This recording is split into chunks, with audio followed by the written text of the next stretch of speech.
Hello, everybody. Welcome back to another EDH Takes tier list. I am EDH Takes host Elijah Samuelson. I'm joined with my co-host Spencer Cook. Hi, yeah. And we're also joined by a very special guest. You might know him from a previous podcast episode. But Bradley, want to introduce yourself? Hello, I am Bradley Mucky, and I am here to talk about the best two-color combination in existence, Rakdos. Yeah, so we have Bradley on here because he's a big Rakdos fan. Obviously, it's his favorite, as he mentioned. He's the Rakdos expert that we have on hand. So we need him to keep us in check, pretty much. Yeah, like on Pawn Stars, like he's always got to call a guy. Yeah. Like we had to call a guy on this one. Like we got to call him Bradley. So a couple of things before we start the episode, or I suppose the tier list. Just some ground rules. One is that when we're talking about a commander, we'll put them in S tier momentarily before they get ranked, just so there's no confusion there. So when you see some Legends card in the S tier for a split second, don't be afraid. It's not staying long. Yep. Another thing is the way that we do our criteria is generally power level. I know Bradley has something to say about that. You want to... Well, I'm a person who believes there's a point at which something gets too powerful to make the game unfun, / it breeds a lack of diversity. That's why Luris got banned in Modern. Exactly. So Eli and I are going to be pretty much focusing on power level, and Bradley will fight us to the death, and he'll probably influence our decisions. It should be a fun kind of comparison, though, in styles, because like you said, we rate things on power, but I mean, this is just our opinion, like ranking what's best. So if you're going by what we just prefer, like it's nice to have Bradley's opinion in there. And yep. So maybe the discussion on the card might be more important than the ultimate placement. Another thing is that these tier lists are independent from each other. So that means that an S tier Rakdos commander is not necessarily comparable to an S tier Azorius commander or Selesnya commander. They're just relative to each other, so, C tier Boros not equal to C tier Rakdos, right? Yeah, we're comparing the Rakdos commanders to other Rakdos commanders. So if we put something in C tier and you're like, oh, that's pretty good, it's just not as good as the other ones. It's still good. It's just not as good. So, yeah, some color combinations might have, like, just all their cards are, like, really good. So, like, a D tier is actually, like a B tier in another color combination, just the way it works out sometimes. Mm-hmm.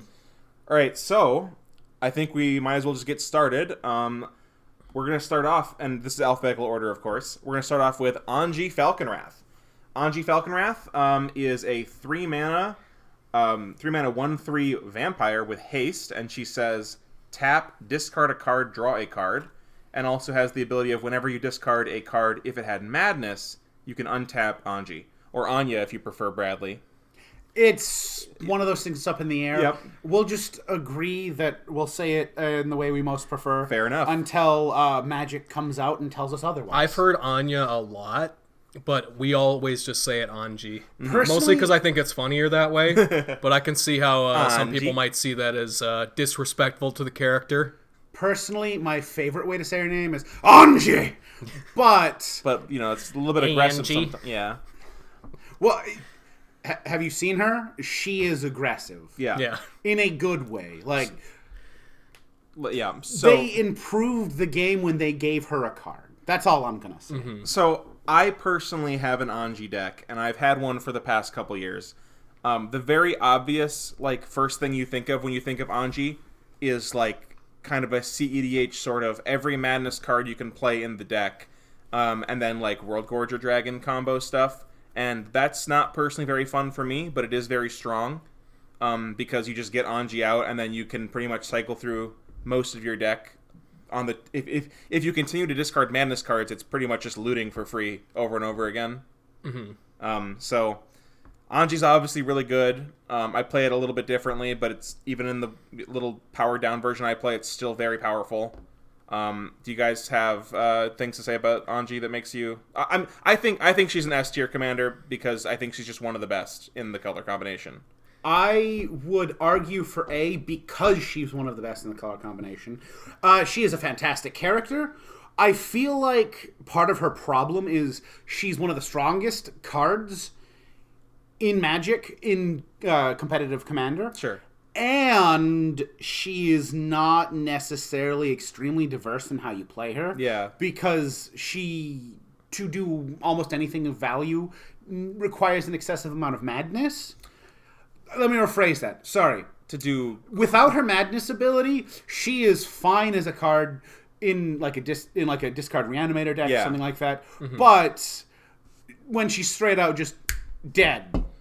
So, Eli, do you want to say anything about that? I don't like madness that much as a mechanic, but like seeing your deck, Spencer, it's crazy how good some of those cards get with Anje. Yeah, like there's the 0 mana madness spell that you know what I'm talking about, Bradley. It's like a Gravedigger effect. Yeah, the return target black card from your graveyard. For 0 mana with Anje, that is 0 mana, draw 2 cards.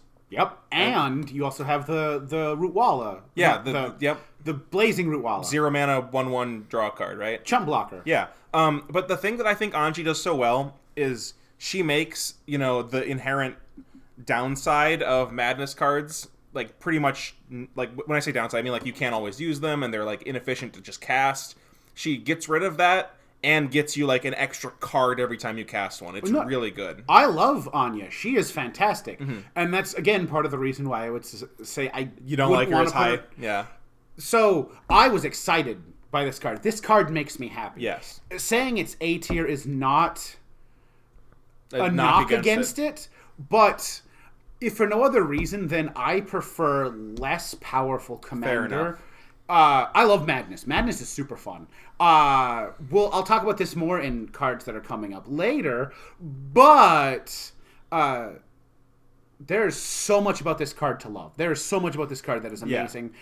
I just don't want to get in an evolutionary arms race with the people I'm playing with, and Anya is an evolutionary arms race commander. So I've got a I think is a decent argument for, so Eli and I, we really like commanders that have very low opportunity costs. So for example, if there's like a 3-mana commander that will like draw you when it enters the battlefield or something, draw you a card, and like someone kills it with like a removal spell, that's a good. Eli and I are happy with that. Like that's awesome. That's a Liddy, right? Anya kind of like worst case scenario where they like kill Anya like right when she comes out if they don't counter her or something. Like if you have a card like a squee that you play in the deck, like she comes out, she draws a card right away, you get your squee back to your hand, she gets killed, and you draw like that's just so good. Yeah, Spencer, that's one of the things that makes her feel extra powerful to me because I've played against this deck a lot of times, and you want to kill Anje because like there's with all the madness cards, like she really turns on a lot of your deck. Like not saying your deck can't do anything if she's not out, but she's kind of one of those things that feels like it demands an answer. But you kill her, and she's 3 mana, and you just play her again for 5 mana, and she has haste, and you get to start doing the thing right away. And it's like really not that bad if she dies once or twice. And everything you just said is true, mm-hmm. and that's again part of the reason. That's why I understand A tier. I enjoy this card. This card does so many things I love. And it also is super good, which points off in my book. That seems like the definition of an S tier, Bradley. So, see, I think S tier, personally for me, goes above and beyond just power level. Mm-hmm. S tier is like, I look at this card and I say, this card is not only strong, but it's healthy for the game. And, well, she's not particularly unhealthy. She's kind of the dark chocolate of Magic. She has a bunch of good health benefits, but to excess, and you get fat. And you end up with heart disease. All right, well, we probably should move on at some point. Eli, you want to do the tiebreaker here? Bradley, I think we're gonna put it at S tier if you can suffer that. But I'm sure there's. I think I see where you're coming from, and I'll probably have to tie break in your favor later in this. There are definitely cards that I will have hatred for because they're too strong that I'm sure we can put lower. But Anje is my love child, and I love her. Yeah, I'll give you this one if for no other reason than then I have the earnest deck. Love for the commander. Very cool. Well, now we have. Well, Eli, do you want to read the next one? Yeah, we've got Anje, Maid of Dishonor. She's a 4-mana 4/5, so the blessed stat line +1 toughness. Mm-hmm. Whenever she or one or more other vampires enter the battlefield under your control, create a blood token. And if you don't know blood tokens, you can pay 1, tap them, discard a card, sacrifice the artifact, draw a card. And then she has pay 2, sacrifice another creature or blood token. Each opponent loses 2 life, and you gain 2 life. What do you guys got to say about that? I don't know. Not a big fan. I don't have much to say about Anje, Maid of Dishonor. So, first, every time I hear the name, I think Made, which kind of works for Anya, being literally Maid of Dishonor. But I see. I see what you're saying. That's how vampires work. I think she is a fun commander, and the fact that she makes a blood token when she enters is one of those things that you were talking about earlier. Lowers the opportunity cost for playing her. I do like that. Mm-hmm. Not only that, though, but I feel like the fact that she makes a blood token whenever a vampire enters kind of makes her look worse than she is, because it makes her look like a card you want to play in a vampire tribal deck. The tribal trap. So so you're saying maybe the vampire tribal version of Anje, Maid of Dishonor, is not as good as the more the other way to build it, like a maybe discard or reanimator style or something. Well, at least I would say it's not a requirement to play her. Sure. I think she's more flexible than she looks at first glance. I got you there. I feel that, Bradley. I would say, honestly, I would put her in low B, high C, just because there's a variety of uses for her, but she's not too amazingly powerful. I think I'm with you there, Bradley. I think the blood mechanic in general is a little bit underpowered, and I think that she's probably one of the better blood cards. I think she's probably better than Odric. Yeah. And that kind of is a good thing for her, and you can do some interesting things. And she actually has a reason to use the bloods, like she will use them with her effect. Well, I've made an Odric deck.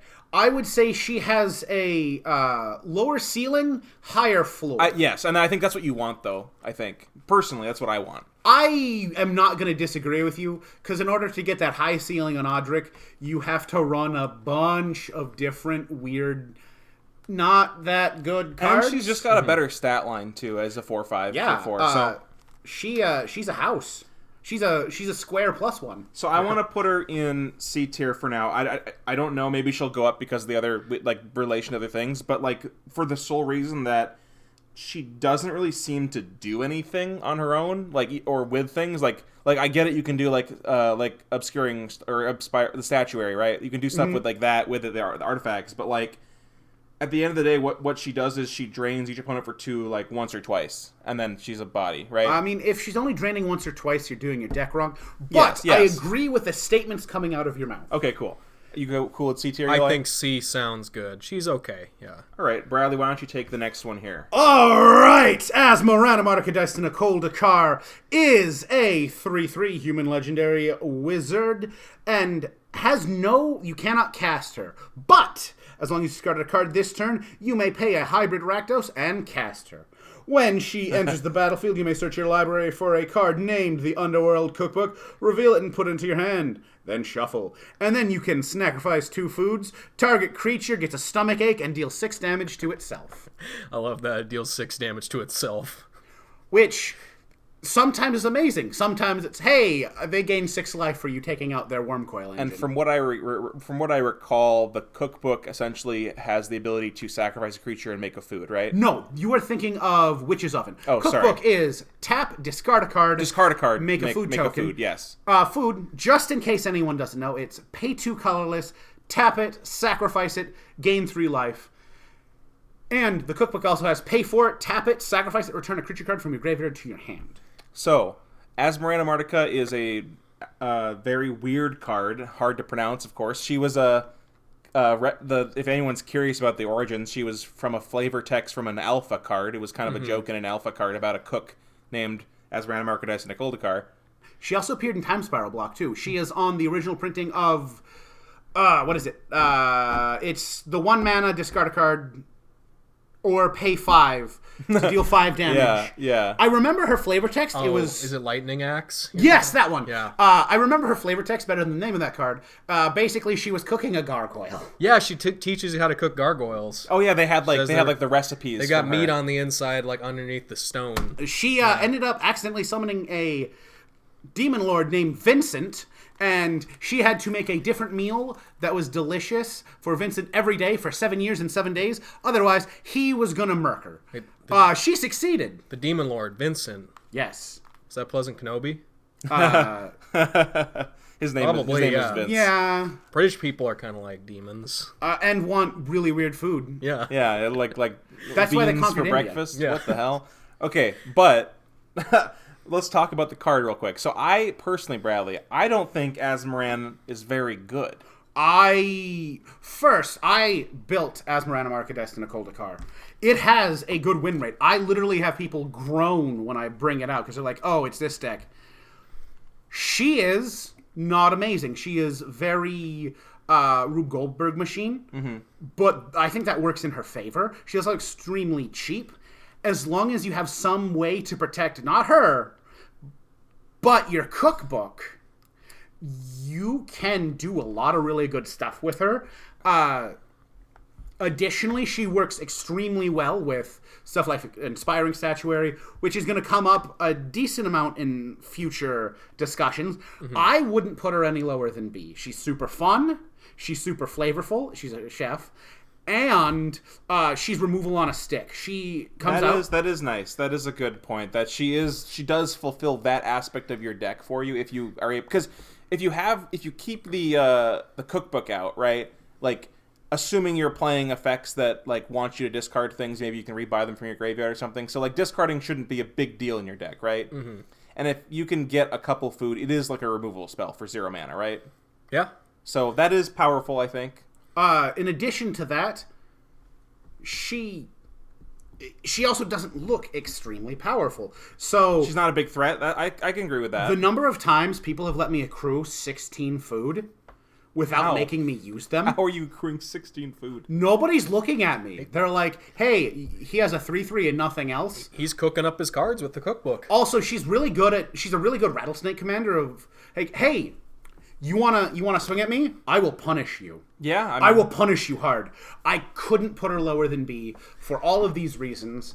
This is the kind of card I love in Commander, and I'm glad they make as many as they do and not more or less. So my only problem with her is that I think you do have to have some way to discard a card to be able to cast her. But that maybe is an upside to her, because that might mean that you build your deck with the plans to spend the first 3 turns establishing your ramp and stuff like that, so that you don't get ahead of yourself and start what I'm saying? Yeah. That could be an upside maybe. And another thing about her that we brought up for the other 2 commanders, she gives you card advantage the first time she enters. Yeah, assuming you don't have the card in your hand already. Yeah, that's happened several times, and it always feels bad. And you probably need to include some ways to get the cookbook back from your graveyard somehow. But you're in red, buried runes. Sequestered stash, does that work? Does that do that, or is that off the top of your deck? It puts it on top, which makes her ability trigger again. Yeah. So if you do both of those, granted that's probably 8 mana. But whatever. But sometimes you gotta do what you gotta do. Spencer, there's some precedent for me wanting to bump up a commander because it has a cool, unique effect, and it just has style points. So I think I'm with Bradley. I think I'd put it in the B tier. No, also, she pretty can be cool. an old border. Hell yeah. Oh yeah, she has the strange border because she has no... It's just a weird thing they do with cards that cost things and stuff. Well, they did the old border versions too in Modern Horizons too. So yes, okay, pretty cool. So I will do this next one real quick. This is our first Legends commander, or at least old commander. I think it's from Legends. Yes, yep. Legends. This is Axelrod Gunnarson, and it is a 8 mana 5/5 with trample. It's a giant, and it says whenever a creature dealt damage by Axelrod Gunnarson this turn is put into a graveyard, you gain 1 life, and it deals 1 damage to target player. Impressive. Wow, it's got abilities. And it's got no flavor text, so that is tier. Yeah, that's pretty damning. Here, I think this is a D tier card. No. No. Hear me out. I'm hearing you out. Hear me out. Are you telling me because it has an ability unlike the other Legends cards? You can build around this card. You can have fun with this card. You can have fun with this card, yes. It is arguably one of the better 4 colors commanders. And when I say 4 colors, I mean you're playing it just for the colors, because Stinging Study exists, and that one card that you discard your cards in hand and draw equal to the CMC. You're saying this is one of the best, like, it's good because it's 8 mana and you'll never cast it, and you have the ability to. I like that thought, Bradley. I like that thought, Bradley. But if you're gonna run, also something that I'll probably bring up several times, this card is awful. No one's gonna target you if you're running it, so you can run the strongest deck at the table and have enough time to get stuff going before all of your opponents realize you have a noose around their neck. I don't know, Bradley. I think if my opponent's playing a Legends Commander, I might be even more scared of them because, they've got... That's such Chad energy, Bradley. That's actually fair, and that is you making an argument for me. So, Bradley, for why it should be D. This card was reprinted in Chronicles, and it's 22 cents in that, but the original version is $40. And if my opponent's willing to spend $40 on a really bad card, I'm expecting Cabal Coffers level stuff, Well, Spencer, you know how I was telling you how when I would play Hearthstone and see somebody with the Legend sleeves, I would be a little extra, intimidated, oh, they must be pretty good. Well, now the opposite happens, where I see somebody playing with the OG sleeves, and I'm like, oh my god, they're even scarier. Exactly. Because they're trying to get me. They're trying to, deceive me. All right, Bradley. I cannot put a Legends Commander with no flavor text and have it be bad above F tier. If it had flavor text, I could maybe see you there. Now, I have already made a scenario in which this card does things. You just got to give it Death Touch, and then you can, and then instead of killing one creature with your equipment that lets it tap and deal damage, it'll kill 2 creatures. Yeah, Death Touch. And no, it only targets player. Oh, cool. But you run Death Touch and the Thornbite Staff. And then you just it instantly becomes a really, really terrible. Yeah, I mean, any card can do that, though, right? No. Well, not any card. A lot of cards. This one also gets you life and slowly kills your opponents whenever anything it touches dies. By the way, terrible Goblin Sharpshooter.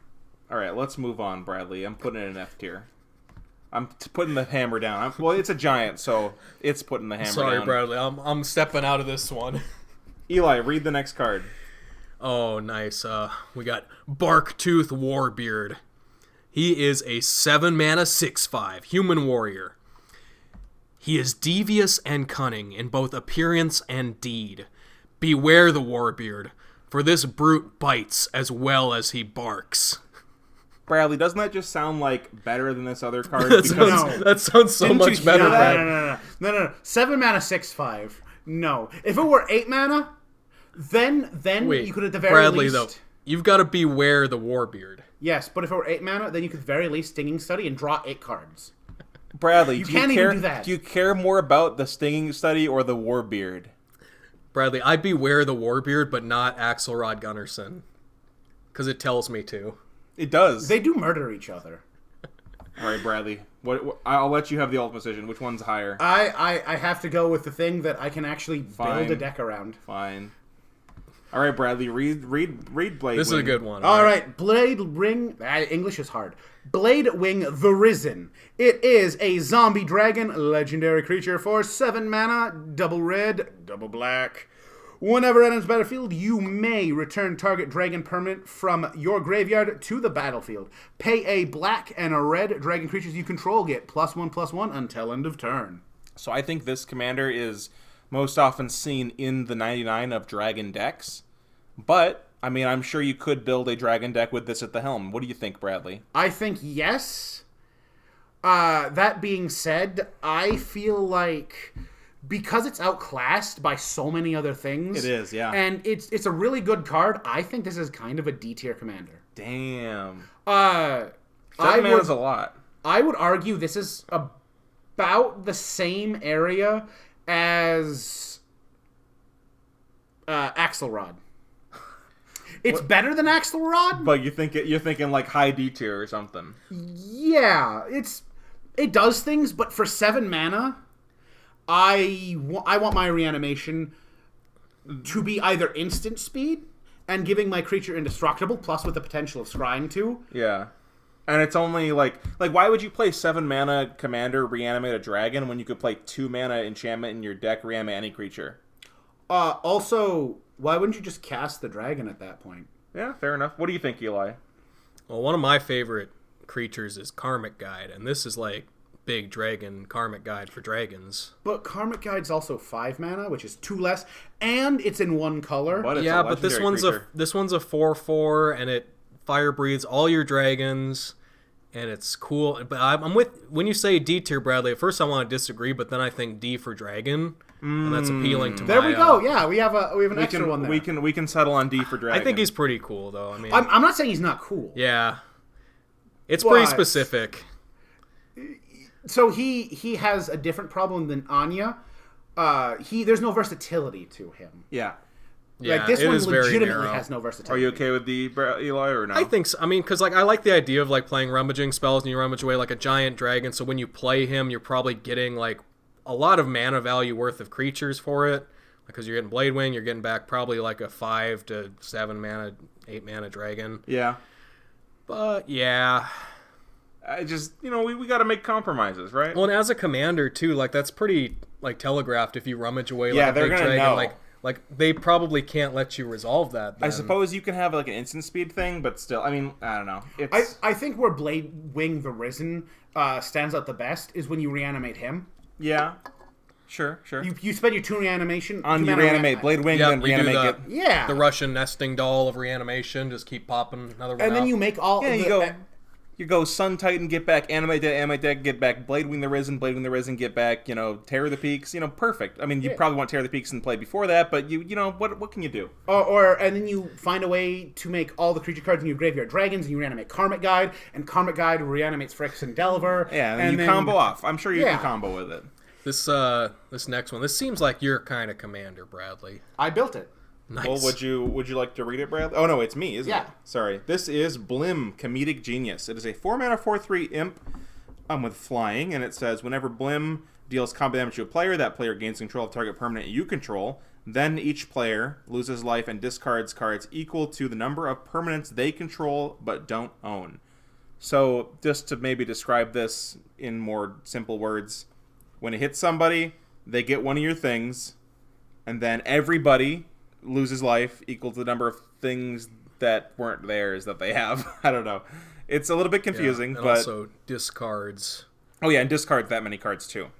Yeah, equal the amount of permanents they control but don't own. So like if I give you 2 things, Bradley, if you have 2 of my things, Bradley, you're going to discard 2 cards and you're going to lose 2 life, right? Indeed, I am. Yeah. And it affects you as well, so if somehow you have your opponent's things with like an act treason or something, you will lose the life and discard the card, from what I understand. But all right, Bradley, I'm going to start us off. I'm going to say, I don't think Blim seems very good, but I haven't thought about it before, so set me straight. I've built Blim.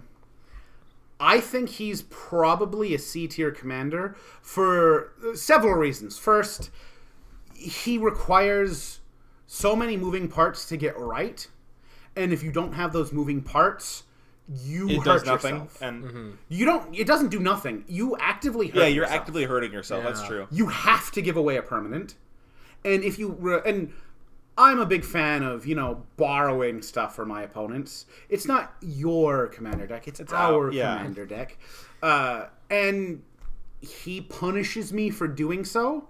Like I'm going to compare him to Asmor. Asmor requires several moving parts to start going, but she usually doesn't accidentally kill you. It's like in the Dimir one we talked about Dralnu, how if you play Dralnu and you're not careful, you will actively kamikaze your game. And Blim kind of does something similar to that. Of course, you don't have to necessarily attack with him, so like maybe you can not do it. But it's same sort of thing, I think. Then why are you playing him as your commander? But he has also. Playing him really good is just griefing one person, and it's probably less fun. Yeah, Like I wanna give somebody the you lose card demonic lore. Are you talking about the one where you lose the game? Or no, what are you talking about? The one you draw 3 when it enters. Liliana's contract, right? No. That's draw 4. That also 5. okay. That also does something similar. The one right? from the same set as him that you give the 3 mana enchantment at the beginning of your end step. You take 2 damage. Oh, for each. yes. Yeah, I'm gonna be giving that away. I don't want to give away like. Well, how about Liliana's whatever contract? How about that one? That's one you could do. I mean, you give it away as soon as like you've used up all the good modes, right? And then yes, but that's also another thing about Blim. You have to be able to connect. Yeah, and they can stop you. And as I said earlier, if you fail to connect with him, you're running a bunch of I can't do anything cards in your own deck. Yeah, it's like Russian roulette. He is super fun, and that's why I wouldn't say he's D tier, even though I think by power level he's probably D tier. Do you think it could get? Maybe this would sell you though, Bradley. What about D for dangerous? I still think he's C just because I could see that too. We can't trick the Bradley with the Doesn't alliteration. It's just me.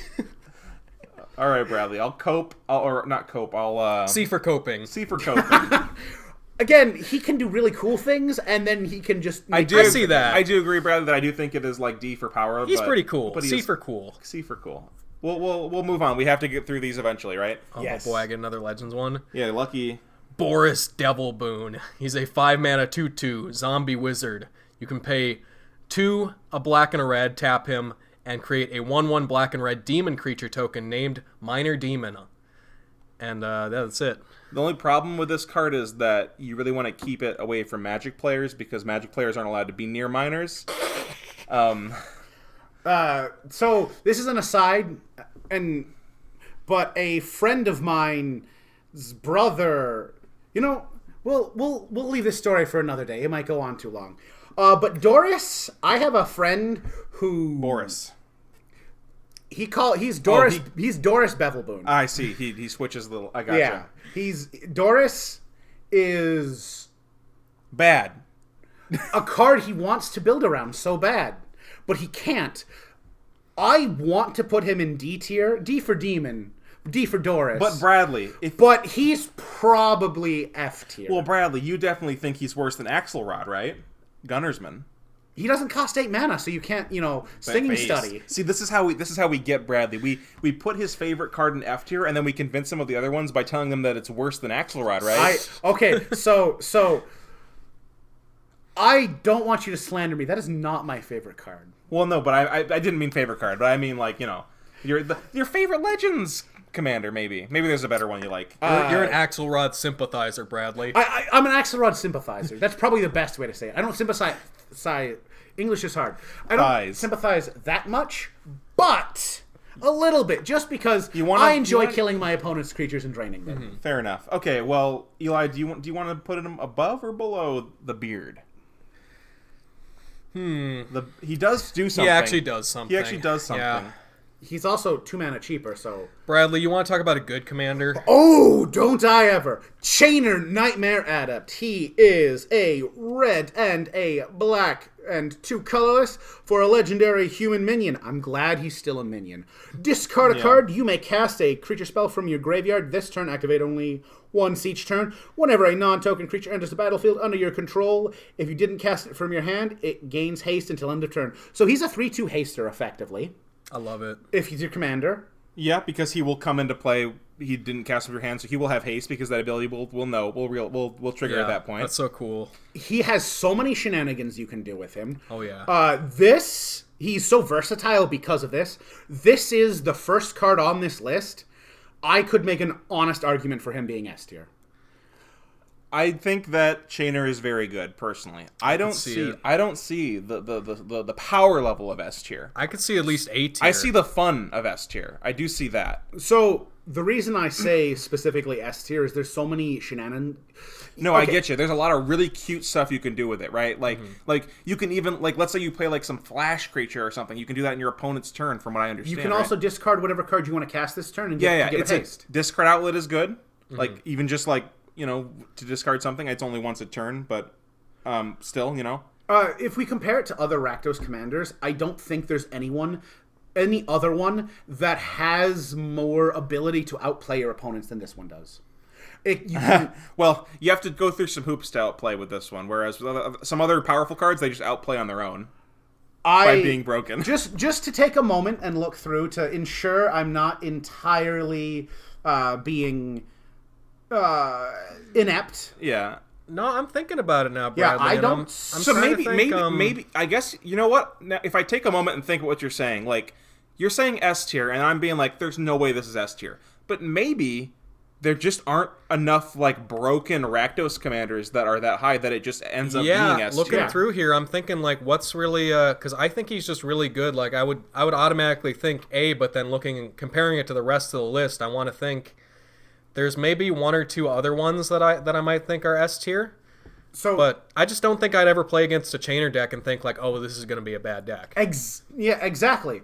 It's very, very low. Like it's very low opportunity cost. It's always going to be good. That's the thing, right? There is no commander, I think, on this list. I might be wrong. We might come back and say, hey, I was wrong about Chainer. Yeah, sure. Probably won't.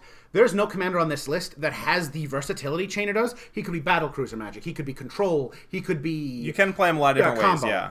And oh, man, I would play it Control, dude. That sounds awesome. He's a fantastic Control commander. He gets your pieces back. The one thing that I like about, Bradley, you and I and Eli, we all love, like, looting, right? Like, we love looting effects. Love it. And Chainer is loot any card for what any card in your graveyard, pretty much. Like, you can just cast a creature from your graveyard whenever you want. Like, that's really powerful, I think. So... Also, as long as you have English is hard. As long as you have Chainer, you do not have a single bad card in your deck if you have a graveyard. And, what we say, Eli, we always say, haste is based. Haste is based. Haste is amazing. And you can do other things. What are some of our favorite things? Haste and reanimation. So. And if you mass reanimate with Chainer, you will get they'll all get haste. Oh my god. So I'm down. Stick it in the S tier? I'll stick him in the S I'm tier. down. Put him in that S tier. I was fighting Bradley, but I think you convinced me. And that realization that you were like, okay, let's think of the other Rakdos commanders. That actually got me. Yeah. That's right. Also, they were in the same commander deck, so... they were. These two S tiers, yeah. And I think the third one in there is also pretty powerful, so we'll get to him. Yeah. I'm a big fan. Yeah. Okay, we got Dragonlord... It's me, right, Eli? It's my turn? Yeah, Dragonlord Kolaghan. So this is a dragon... I mean, I guess it's not a dragon commander, but it is a dragon, but it's not as much of a dragon commander as the other one. But let's read it first. It's a 6-mana 6/5 with flying and haste, Elder Dragon, and it says other creatures you control have haste, and whenever an opponent casts a creature or planeswalker with the same name as a card in their graveyard, that player loses 10 life. So pretty much irrelevant for Commander outside of a couple cards. It's getting more relevant like every year, it seems like. But Shadowborn Apostle. You have Shadowborn Apostle, Persistent Petitioner, and Dragon's Approach. No, it's only a creature or planeswalker. Oh, okay. So it's only those two, and then one other, the Relentless Rat, and the two other rats. But the other rat they made that's got the same ability. 7 dwarfs. 7 dwarves. Yeah. I got 5 off the top of my head, but so that's obviously... So, I think that this card is actually, like, a pretty good commander. Similarly with all of the, this cycle of Dragonlords, where they're, like, the mythic cycle of, like, 2-color Dragonlords. They're all, like, not the best in their colors, like, not the best commanders in their colors, but they're all just, like, fine and pretty good. I really want to like Dragonlord Kolaghan. Yeah. I really, really do. I like every other Dragonlord. A part of me wanted to build a Dragonlord Atarka deck for the longest time. I can't put her that high because she's not a dragon card, right? Like, it doesn't really help you with dragons except for haste. The coolest part of her doesn't really work in Commander. Yeah, like, the bottom effect. I wish that I could run this as a commander and not feel bad about it. Yeah. If we compare her to other Rakdos commanders, there are several other ones that cost less that can potentially give your team haste, and all of their things function. I kind of want to put her in D for Dragon. No, not a D card. She's way better than that. But it's kind of like it's like, how much do you value just a good like haste flyer that gives all your creatures haste? Like, how much is can you rely on just but like she's that? 6 mana. Yeah, like all your creatures have haste. 6 mana. I want to spend less. I want my haste enabler to cost less than what I'm trying to give haste. Well, like compare it to the Red Praetor. Like, it's 1 mana more and doesn't have like the tapped clause, but it's also like the tapped clause is why he's I know, good. But it's also a big flyer, right? Like that's relevant. Like it's big. what would you say? Was it Rox? What was his name? Rorix? Yes. Yeah. No one plays him. Does Rorix give your stuff haste? No, it does not. But it's effectively the same body. It's... Yeah, but... It doesn't... Oh, but the 6/5 for 6, you mean? Yeah. With flying and haste. Yeah. It doesn't do enough where I can justify paying 6 mana for it. It is effectively vanilla. I think it's French vanilla. I think it's better than the other dragon here for sure. I don't know about that because that one's a 2-for-1 body and it can pump your team in ways this can't. I think I think my problem here, that what I'm stuck on, is that I'm just too focused on a card being good on its own. Because the other, this doesn't need any setup. That's what I like about it, right? That's why I like it. I mean, it is the setup.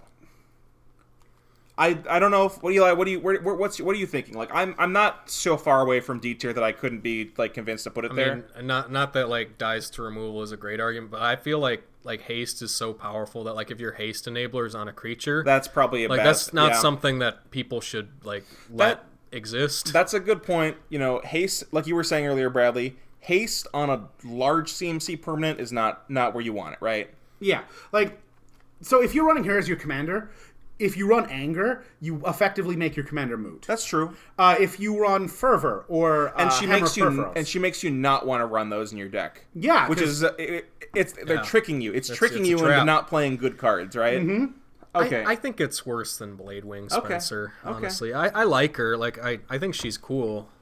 She's beautiful. I just have a love for those that cycle of Dragonlords, the mythic ones. I do think so when they made these the first Elder Dragons in a long time, and they made one that specifically had an ability that didn't work in EDH. Commander, that was unfortunate. That's a real boneheaded move. If her ability worked in Commander, she boom straight to the moon. But it doesn't. I want to like her so much. She's so pretty. She is a really cool character. And her skull was a throne in an alternate timeline. That's pretty cool. And then you can have her sit in her own throne skull. Based. All right. Let's talk about Exava, Rakdos Blood Witch. She's a 4-mana, 3/3, first strike haste. Has Unleash, so you may have this creature enter the battlefield with a +1/+1 counter on it. It can't block as long as it has a +1/+1 counter on it. And then each creature you control... Each other creature you control with a +1/+1 counter on it has haste. I think... Eli, you want to go first since you read it? No? I don't think it's that. I think it's just kind of bad, Bradley. So, one of my good friends, this is his girl. This is his commander. Mm-hmm. I've died to this card so many times. I've seen a bunch of other people die to this card. That being said... I'm not going to say it like that. I think she is a super fun D-tier commander. I'm down with that. There are so many different ways you can build her, and... At least 2 that I can think of. And all of those ways could be done better with a different card. That's true. That's a good... But she is, ironically, from what I've seen, best as a Voltron commander, and... because she has first strike and can get big and decent body with haste and it's just because she comes out of nowhere. You play the one where you pay 3 life and put a +1/+1 counter, and then they just die. Yeah. Yes, unspeakable symbol. Oh yeah, I don't know why I corrected you about other creatures that have haste when she has haste. Sorry, Eli. Oh yeah. But yes. But it is other creatures have haste. Yes, so. I know, but she also has haste, so it wasn't really... I don't know why they had to do that, but... because they wanted her to have haste even if you didn't put the counter on it. No. I mean...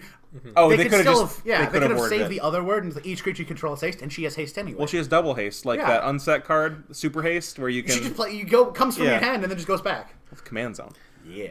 Are you cool with this, Bradley, then? Just bottom of D tier for now? Yeah, no, definitely. Cool. That seems fair. I would argue Dragonlord Kolaghan is probably a better... Voltron commander? Sure. Because you can do the exact same thing, but it also has flying. Yeah. Bradley, you want to talk about this fancy lad? Oh, don't I ever. Florian Voldaren Scion. He is a 3/3 first striker that costs a red, a black, and a colorless, and he is a vampire noble. And at the beginning of your post-combat main phase, look at the top X cards of your library. X is the amount of life your opponents collectively lost this turn. Exile up to 1 card, and put the rest on the bottom of your library in a random order. You may play the exiled card this turn. I have built this deck. He is really hard to build around. This was Josh Lee Quiet's? He did it as a Dragon's Approach deck. JLK of Game Night's fame built this as Dragon's Approach. I am not a huge fan of that. I feel like there's probably better commanders to do with Dragon's Approach. I like him. He doesn't have a good home, I think. Like, Dragon's Approach is probably one of the better ones, which... Well, like, I'm with you, Bradley. Like, I don't think it's, like, super powerful, but I can't discount the idea of you just play him on 3, right? Yeah. And the next turn, you can maybe get in an attack at somebody because he's got first strike, and maybe there's someone who doesn't want to block it, right? He's a fine generic commander. And then, a generic commander, and then you just get a free card off the top 3. Maybe a land, maybe a spell. Like, it's a lot of selection. Like, usually Impulse Draw is just, exile the top, but, like, you get to look at potentially a lot of cards. So I agree, and then exile 1. Bradley, that he's not super interesting, but like, he's got the baseline niceness. He lets you play the game, right? No, I really like Florian. I built him as a commander. It's hard to build, you were saying, yeah. Yeah, I built him as a commander. And I've put him in several different decks in the 99. Would you say you had a hard time finding a theme for him? It was more just, like, good stuff? Like, yeah, well, the theme I ended up going with was an upkeep damage triggers. Okay, yeah, because you can get the damage. Yeah, that makes sense. Because... or otherwise things that, like pingers or whatever that ping everybody or something. With a shrine sub-theme. Oh, so you can have, like, double upkeeps or something, and, well, I guess you can't because that's a blue card, but maybe someone will give it to you. But, like, if he's fine if your opponent takes 1 damage and you cast the top card of your library. Yeah. He's fine. He's 3 mana. You didn't invest that much. He has some Voltron sub-themes.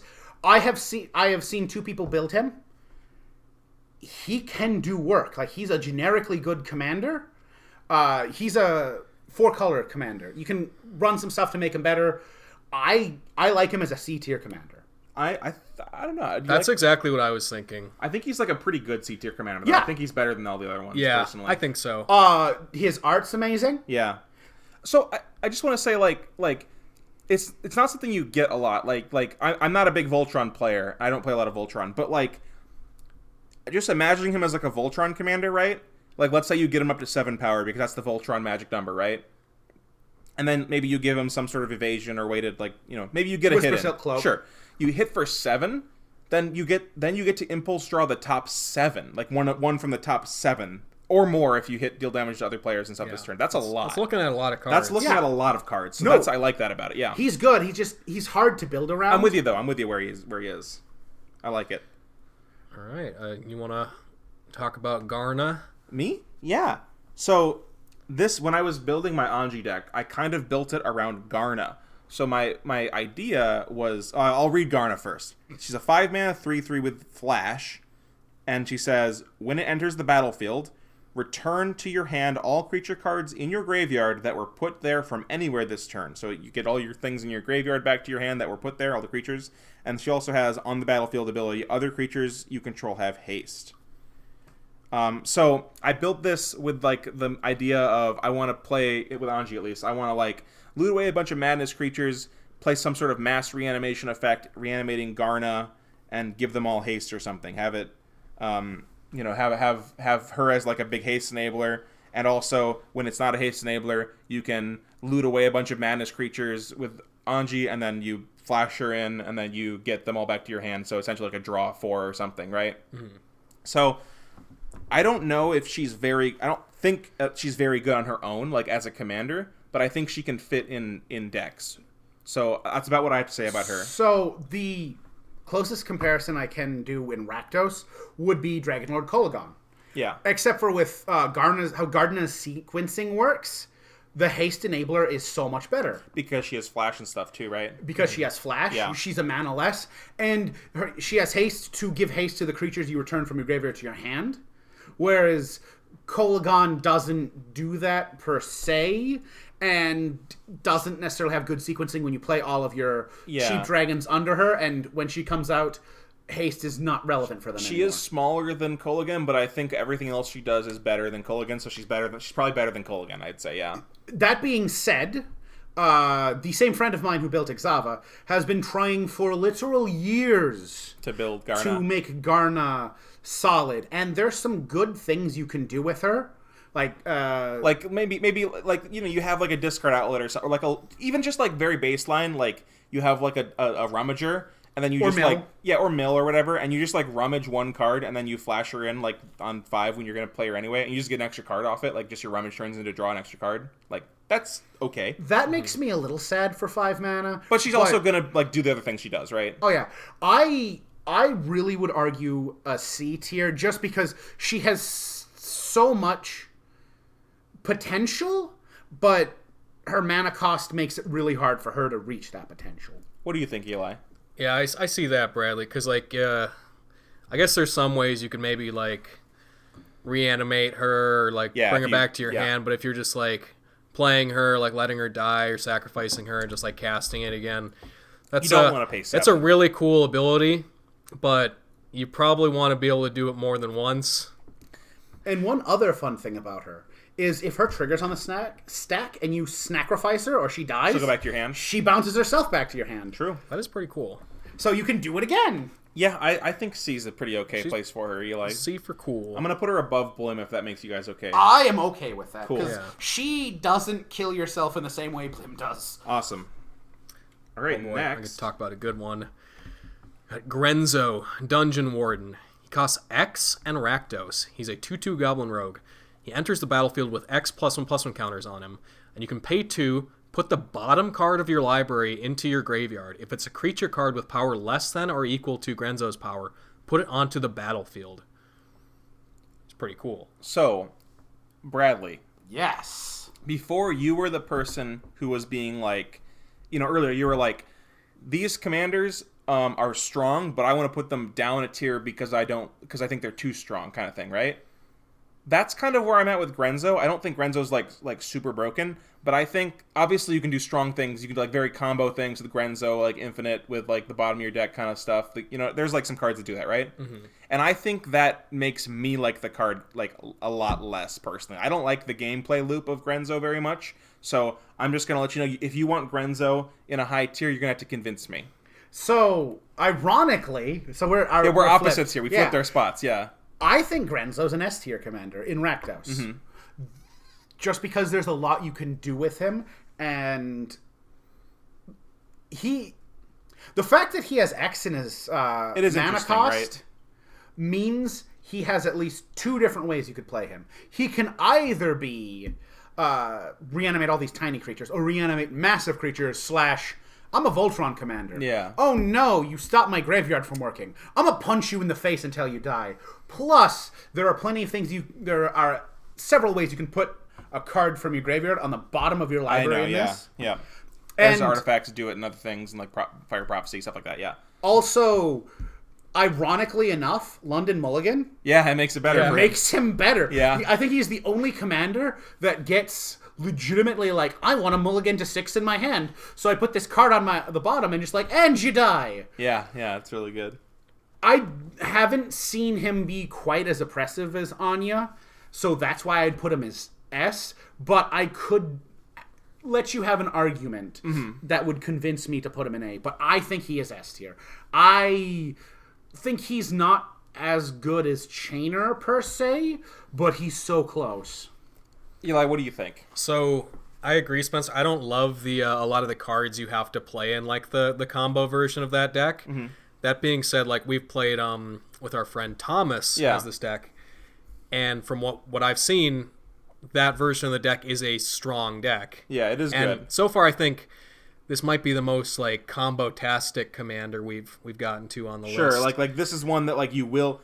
I mean, Anje maybe, but like this is like it is a combo deck, right? Yeah, and I don't love that build of it, but at the same time, you have to respect its power, right? I think you could even build Grenzo as like a non-combo deck and still just like, you know, get some creature like 2 mana, like put a creature into play. Like you could build Grenzo as like a 45 creature deck, like maybe control-ish. Yeah, like I think even like the non-combo version could be a really good deck. So I think I might have to go S tier with Bradley on this one because I could see it. Okay. Also, just in Grenzo's favor, I love this character. He's fantastic. I read cool. his story. Yes. But he also lets you abuse your opponent's stuff because Dualcaster Mage. Yeah, 2 power. Yeah, 2 power. Yep. Pirate, Dire Fleet Daredevil. Yeah. 2 power, and lets you hit instants with him. There are a lot of interesting low power ETB effects. Not to mention not even to mention like the ones that like add 3 mana when they enter the battlefield. Like those are the kind of the combo piece ones. But like Priest of Gix, Priest of Ouroboros. Yeah, I think that's the case. So I was my initial impression was going to be like A tier. But I'm okay with this. It is very good. I love a commander with a good mana sink. Yeah. So I think that's fair. Also, he is one of the few commanders where Scry is better than Surveil. Than Surveil. That's true. Where do you guys want to put him? I say S. I know, but where in S though? Maybe the bottom of S. I think he's far. bottom of S. Okay, yeah, cool. But I'm down with that. I'll let you power level. He goes to the bottom. Let's go. All right. Next is. All right. My boy, Greven, Predator Captain. He is a Rakdos human warrior for a red, a black, and 3 colorless. He's got Menace. He's got whenever you lose life during your turn, he gets +X+O, where X is the amount of life you lost this turn. Not worded exactly like that, but it's a static thing. Oh, not only your turn, anyone's turn, technically. Yes, did I say your turn? Yeah, it's okay. I meant, period. Yeah, if you lose life, he gets +X+O. Whenever he attacks, you may sacrifice another creature. If you do, draw cards equal to their power and lose life equal to their toughness. I like him if for no other reason. He makes Fen Snake playable. There are so many garbage cards that you want to run in this deck, and that gives him bonus points for me. I think he's really strong, Bradley. I think he's really good. 100%. Yeah. He also encourages you to do dumb things, and ironically, he's really funny with the card that his face is on called Hatred. Yeah, it's true. This is I believe the third commander in the precon with Anje, Chainer, and Greven. So they're all very strong cards. I think Josh Lecoy also has this deck, right, Eli? And and there's a lot of, I don't want to go into everything, but there's a lot of really tricky stuff you can do in this deck, like you could just one-shot people pretty easily. Mm-hmm. And, the effects that give lifelink, like the instants that do that are all really powerful, of course, and you draw 1 million cards. Like, it's really good. Yeah, I'm looking through my Chumbo tribal deck to see if I still have them in. I used to have them in there. I might have had to make a cut for some new cards, but it was never, like, not good. I think I just maybe took it out for something a little different, but I remember a game playing him with Bolus's Citadel out, and he was just like, "Oh my god!" I think I one-shotted somebody. It's a card that does really want you to give it haste somehow, right? Oh yeah, he's still in the deck. Yeah. Oh yeah. Not only that, but the fact that it's going to only kill one person at a time balances it. I balances guess. It a lot. Like, yeah. It can be a bit of a feel bad, but also it's probably better that it's that case instead of killing everybody, right? But there's also many steps to interact with it on. Oh, and you could probably also do like Chandra's Ignition kind of stuff. Like, I do think it is. You could fling it technically if you want to. Kazul's Fury, you can play a land /fling. Oh yeah, very little opportunity cost. Yeah. Do you guys think this was our first A tier? I think so. Yeah, I would put him in B tier, but I can take the argument for putting him in A. Okay, I think he's really good. I think he's good. The fact that he can't kill the table at once is a point in his favor. He draws you a lot of cards. Well, it's more difficult for him to kill. I think the only thing I have against it is I think I've seen people build the deck and then stop playing it because they don't like how removal prone it is, because it threatens to kill people, right? And that's the problem with it, I guess. Well, and you also hurt yourself. I think if you're building it like completely around, like if you're just playing all those like ball lightning type of creatures to like get the best, like the most efficient like most sacrifice off of him with like losing the least life, I feel like that's kind of like that's going to be frustrating if he keeps getting killed. But if you're just playing like if you're playing like just good creatures, like I put him in my Chumbo tribal deck, and those creatures are like they're like 8/8s. You know, like they're not like they don't have low toughness. Yeah, maybe you have like a Grave Titan in play. So maybe you can sacrifice the Grave Titan after its attack trigger, or maybe even just a zombie. Yeah, I think you just need to be willing to cop the life on that and draw your cards. I mean, my bonus points to him are ironically the opposite of yours. The fact that I can play garbage. I want to play garbage with him. It's funny. It's fun. I'm with you there. Also, his art mirrors Gerard's in the same set. Yes. Very cool. If you're going to bring back a character that already has a legendary card, do that. They were the grimmest of enemies for most of Magic's early days. You can play Tree of Perdition and draw 0 cards and lose 13 life. That'd be pretty cool, right? Honestly? No. Hear me out. You Tree of Perdition, you switch the life total. Then you... It doesn't work. Oh, you switch with somebody else. Yeah, and you almost kill yourself. Yes, you can lose like 39 life or something. Yeah. Pretty basic. And then they die. And then you give it lifelink. All right, Bradley, you want to talk about this newcomer? Oh no, Bradley read Greven. Yeah. I'll talk about it. This is Hidetsugu, Devouring Chaos. Hidetsugu, sorry. It is a 4-mana 4/4 ogre demon with black mana, sacrifice a creature, scry 2. So a sack outlet with a mana cost associated with it. And then it has 2 and a red, tap, exile the top card of your library. You may play that card this turn. When you exile a non-land card this way, Hidetsugu Devouring Chaos deals damage equal to the exiled card's mana value to any target. So, it's kind of like, it kind of reminds me a bit of Vial Smasher, but it's not even like, or not Vial Smasher. What's like the 7 mana or 8 mana? There's like a Rakdos card commander or something. Oh, right, that one. Kaervek the Merciless. It kind of reminds me of that, where it like can shoot things, right? And additionally, this kind of reminds me of names are hard. What's the 4-mana Belborka, right? The 0/5? Is that Belborka, baby. The Boros card? Yep, Belborka. Yeah. In a way that it's like kind of doesn't do a lot on its own, but it's like a impulsive draw kind of effect. I mean, it costs mana and maybe it can ping something, but I don't know. This card has been a lot of hype around it because of the promo versions that came out. The $700, $1,000 blue and neon red versions. But overall, I mean, I just think this is just like an okay card personally. I think this is a very elegant design. It's not particularly amazingly powerful. I'm really glad this card exists. But yeah, it's definitely not that powerful, which makes me happy. The fact that you have to pay for the sack outlet alone is enough to... And the fact that you pay 3 mana to maybe cast a spell off the top. I don't know what this makes me want to do, right? Like, what do you build this deck to do? Yeah, I guess the idea is you sacrifice a creature to scry 2, make sure you have something big on top, and then you... Pay 4 mana total to, like, bolt something? Yeah. So what you do with this is you run Vargoth, the Blood Sky Sire. Yeah. You attack in. You put Imrakul the Promised End on top. Sure. And then at your upkeep, before you draw it, then you activate the ability. You dome somebody for 13. And then, because your graveyard's full, for whatever reason, you can cast Imrakul. So the unfortunate thing, I think, is, impulse draw. Like, you usually want to exile something pretty low That's what CMC. I was gonna say, yeah. Especially given the fact that, like, you're paying at least 3 mana to get the card. So then if you exile something big enough to deal a significant amount of damage, you're probably not casting it unless it has some kind of alternative cost, which...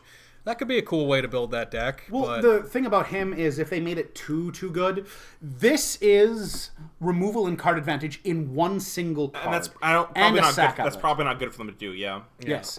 I like what they did here because it... So, I would compare this to a non-Rakdos card. I know, sacrilege. Teysa or Zav Scion. It's not as good as Teysa. But Teysa does everything you want to do in a deck by herself. Hidetsugu has everything you want to do in a deck on himself, and it's all subpar. Yeah, you have to pay mana for it. Which is perfect for something like this. Because you can shoot down their random... Like, if I'm playing Asmoranomardicadaistinaculdacar, and I have a 2/1 containment construct, you can just ping that down and then cast a Soul Ring. Assuming you don't hit a land.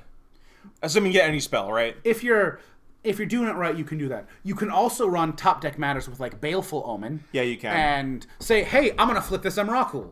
You take 13 damage. Hey, I'm going to exile this Emrakul. You take another 13 damage. Or this Kozilek, or what have you. And I think he's a very elegant commander.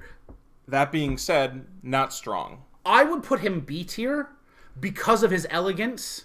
I want to compare him to the other Anje because it's like similar stats ish, and they both kind of have a little bit of value to them. Maybe do something.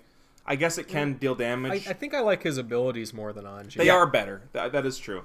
I can go with B tier, maybe below here. I think B tier sounds good. Yeah. That's cool. I think Anya is and I agree. I think Anya is a great comparison because they both give some flavor of card advantage and they both have some flavor of sack outlet.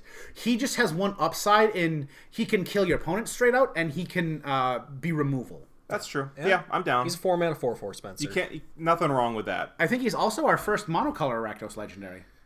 I'm being too harsh on him. He is ultimately card advantage, right? Mm-hmm. That is the case. So if it was, I think it would be a lot more elegant. Maybe if it was, you could play it until the end of your next turn because then you could end step, do that, and then if it's a big spell, you can untap and play it. Mm-hmm. But it's fine. It's okay. Okay, I want to talk about this next one. I like this one a lot. Judith, the Scourge Diva. She's a 3-mana 2/2 human shaman. Other creatures you control get +1/+0, and whenever a non-token creature you control dies, Judith deals 1 damage to any target. Pretty simple, but I love aggro cards. Surprisingly strong. If I was going to make like a Rakdos aggro deck, I think I might just use her. If it was just like I wanted to beat in and attack people early, kind of like my Tajik deck, she seems pretty solid. So I've built her. I adore this card. Mm-hmm. I've personally never seen Judith as the commander, but I have seen it several times in a deck, and it's always been very good in a deck, so I wouldn't be surprised if it was good as a commander. So I run a Judith deck that does not have a way to give her Death Touch, and it has 1 games frequently. Mm-hmm. It is not, by any stretch of the imagination, her optimal version. This card is so much better than it looks. The number of redundant sacrifice outlet/death triggers you can put in there. You have 1 creature die, suddenly 6 damage. It seems like the kind of deck where I was going to say, like, I tend to not be super high on commanders that don't have, well, I shouldn't say this, but, I'm thinking, like, okay, how am I, like, I want to draw cards. It doesn't draw cards, right? But, like, it definitely puts you into a strategy where you draw cards based on your creatures dying, right? Mm-hmm. Like that's always like really powerful. So that means like I like playing like Unearth, right? The 1 mana get a creature 3 or 2. Yeah. Like Unearth Plaguecrafter with like a Midnight Reaper or something in play. Great, sounds awesome. And the fact that she's 3 mana is huge. That is big. I have paid 7 mana for this because I want her on the field. She's an Anthem. She is a death trigger. She is a gorgeous, well-designed card. I wouldn't put her any lower than B. I agree with that, I was thinking exactly B tier, Bradley, because I like it a lot. I think so, too. Yeah, I think it's very quite good, solid, actually. low mana. I love how simple she is, too. Like, you see so many, like, new commanders, and it's like this giant wall of text to explain this shitty ability, and she's just like, no, I do simple, good things. Well, and she disincentivizes people to kill her sometimes. Like, let's say they have a mana dork, like, if you kill her, I'll kill your mana dork, right? Like, yeah, I love that. If you board wipe, I'll kill, I'll hit you for 6 or something, right? Well, honestly, Spencer, I think lately one of my favorite cards is Goblin Bombardment, and just having like an extra like damage to shoot at things, like it's so good. Like you can kill so much. And you turn any of your creatures into a Fork Bolt. It's a good rate for an Anthem. Like 3 mana is like your Anthem. Like on a creature, like you don't usually get 3 mana like legendary. I mean, you like can buff like your elves or something for 3 mana, right? But like. I don't know, like usually I think of Kong Ming, right? That's the white Anthem, right? For 4 mana? Yeah. Yeah. And like I don't think you get many generic anthems for less than 4 mana. So it's pretty good. Anthems are good. So I'm how do you feel about B tier? Where do you want to put him? I like B tier. I think he's better than Hidetsugu personally. I think she is better than Hidetsugu. I wouldn't put her above Asmor, but works for me. Just because Asmor is interesting and cool. Asmor has a special place in my heart. Yeah. Well, I'll let it slide this time. Speaking of special place in my heart, Juri, master of the Revue. He is a red and a black for a 1/1 human shaman that whenever you sacrifice a permanent, any permanent, put a +1/+1 counter on Juri, master of the Revue, and whenever he dies, it deals damage to any target equal to its power. I have wanted this legendary card to exist for a long time, ever since Return to Ravnica, and if I'm going to be honest, I wasn't disappointed. Yeah. It's like that, Mayhem, the 3-mana, 3 kind of like Mayhem Devil. Mayhem yeah. Devil, like not Trigger. like in what it does, but it's like, it's that same theme, right? He gets real big. Really big. I think he's pretty cool. Eli and I will always talk about how we love 2-mana commanders. 2-mana commanders is where it's at, right? Like, big ups to that. He also, especially with how many random artifacts they have that sacrifice themselves these days, he has a bunch of elegant options to his design. He can be Voltron, he can be Sacrifice, he can be tiny things. Yeah, I mean, like, even just, like, not, like pretty low, like, low opportunity cost, like, just fetch lands and maybe some, like, you know, there's black... There's a lot of treasures now. Treasures, yeah, I don't know. I guess red does have ways to make treasures. You can make gold as well, and black and red with King Makar and the Curse of Opulence. But, you know, just black has a lot of ways to sacrifice creatures and draw cards off of it. So if you're also getting a bonus on that too, that's nice. So I think Juri's pretty all right. No complaints. I'm thinking like C tier. I would say B tier, but I will grant you, I have a slight bias because it's Juri. Sure, and he's cool. What do you think, Eli? I think I like him as much, if not more, than Hidetsugu. Sure. Do you want to go below or above? I'll What do you think, compromise. Bradley? I would say below Hidetsugu, but I would not argue if we put him above Hidetsugu. Yeah, I could see that. Okay, we'll go here for now then. Well, he's also an uncommon commander, which the elegance and beauty of this uncommon commander, I think can't be understood. Well, yeah, he's like Judith, like very simple abilities, but you can do so much cool stuff with that, and it's It's awesome. just decently costed, like, so it's not like a 4-drop or something, right? Yeah, I love that they have the incentive to have him die, but you could also you could literally just keep casting him like pretty reasonably, like 2 or 3 times. Or reanimate him. You're playing red-black. You can get this guy out again. Yep. All right. Next we have Kaervek the Merciless. I alluded to this earlier. This is a 7-mana 5/4. Pretty expensive. It says whenever an opponent casts a spell, Kaervek the Merciless deals damage equal to the CMC of the spell to any target. So it's I don't know where to start with this card. You know what that first spell is, right? It's a removal spell, Fucking right? gank him. Yeah. So I don't know how I feel about this card. Like, I just feel like the play pattern is either you make a deal with your opponents or, like, it dies, and that's it, right? And I don't like a card that forces me to have to make a deal to be able to have it resolved. Oh, man, if that sticks, it's so powerful, but Bradley, do you see this being on the board? I completely agree. I think he's probably low C, high D because of how powerful he is, but his mana cost. So they did make a couple cards in the colors, like Ben Bolt and... Bolt Bend, and like... Imp's Mischief. Yep, those kind of which things. Which is $30 now for some reason. And yeah, Jesus. Tybalt's Trickery, which can help protect him. However, 8 mana and then 9 mana... excuse me. Or 8 mana, then 10... 7, 9. Well, 8 mana because, like, 1 mana. Oh, for like hold up Bend? protection. I see. 8 mana in 1 turn is still kind of high. Or Tybalt Trickery or something is... And then everyone just wants to kill you. He's a good commander, but... let's say you just play it, like, and then people want to kill you and they have boards. Like, they can just swing into you. He's not like he's going to protect himself or protect you in any way if they just don't cast spells and kill you. And if he is going off... I don't know. At least I can say he's not winning anyway, but he also he doesn't do anything unless your opponents do something. So I never want to build a Kaervek deck because if I build a Kaervek deck, I feel like I'm just not going to have fun with it because it's never going to work. And you also can't cheat him in as easy. Eli, do you want to go D tier, or do you think he's better than that? I'd probably put him in the C tier just because like he does really good stuff, but it's like you said, Bradley, like you really got to be able to protect that because if it's in your command zone, people just like see like, oh, he's going to be able to cast Kaervek next turn unless like you ritual it out or something. They're going to be like, I need to have an answer for this, or I lose, or my board's going to get destroyed. Okay, well, let's move on.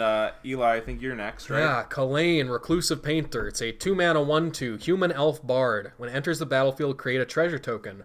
Other creatures you control enter the battlefield with an additional +1/+1 counter on them for each mana spent from a treasure spent to cast them. There was a lot of hype around this card when it came out. I think I saw even a bunch of CDH people being like, "Oh my god, this is so cool." Huh. It was surprising to me, yeah. But I as much as I love 2-mana commanders, and it is it does create a treasure as a pretty low floor, right, or a pretty high floor, you just kind of have an impulsive ramp, not impulsive, a 1-turn ramp thing. Mm-hmm. But I don't think it's super strong personally. I have seen this built. Mm-hmm. It's better than it looks. Yeah, make things big. Yeah. I remember watching one. I think it was extra turns from the command zone. Maybe it was a game night. I think they had this on game nights. Yeah, and D&D episode. In that episode, it was very strong at the gate, and I think they made a lot of big power creatures really quickly, and they had a very explosive start. But I don't see that happening all the time. Very rarely is when I see that happening. There's not enough treasures in these colors, I think, personally. With how many treasures they've been printing recently, I think there are at this point, / there will be in the very near future. Because in the last set, we have at least 2 different good cards. The one that enters the battlefield, sacrifice a creature, get a bunch of treasures equal to their power. Oh, that one did come out. That's true. And then there's the 1/4 for 3. Whenever a creature dies, you may tap it and make a treasure, which doesn't look scary. But in this deck, instantly makes it a lot more scary. I guess they keep printing things that give treasures. I think... Prosper gives treasures to, then I guess if you get the engines out, it's going to be strong. Spencer, you know the main reason why they were pretty scary in game nights? Why? Dockside Extortionist. Well, did they get a dockside off in that game? Yeah. Oh, that would do it. Having played against this commander, I wouldn't put her lower than C tier. I think C tier sounds okay to me. Yeah. I think it's it's a 2-drop. I think it's maybe better than Garna. Maybe not. I think it's better than Kaervek. What do you guys think? I think it's better than Kaervek. Where do you want to put? Sure, yeah. Like here? Yeah. I think there's perfect. Okay. You know what I would do with that, Spencer? What? I would use it just to cast one spell, a 4-drop on turn 3. Yeah, no, that's and then it's even bigger. Yeah. That's the lowest. That's the worst case, right? Would you ever put this in a Rakdos deck as a shitty dockside? If it was Prosper. Sure.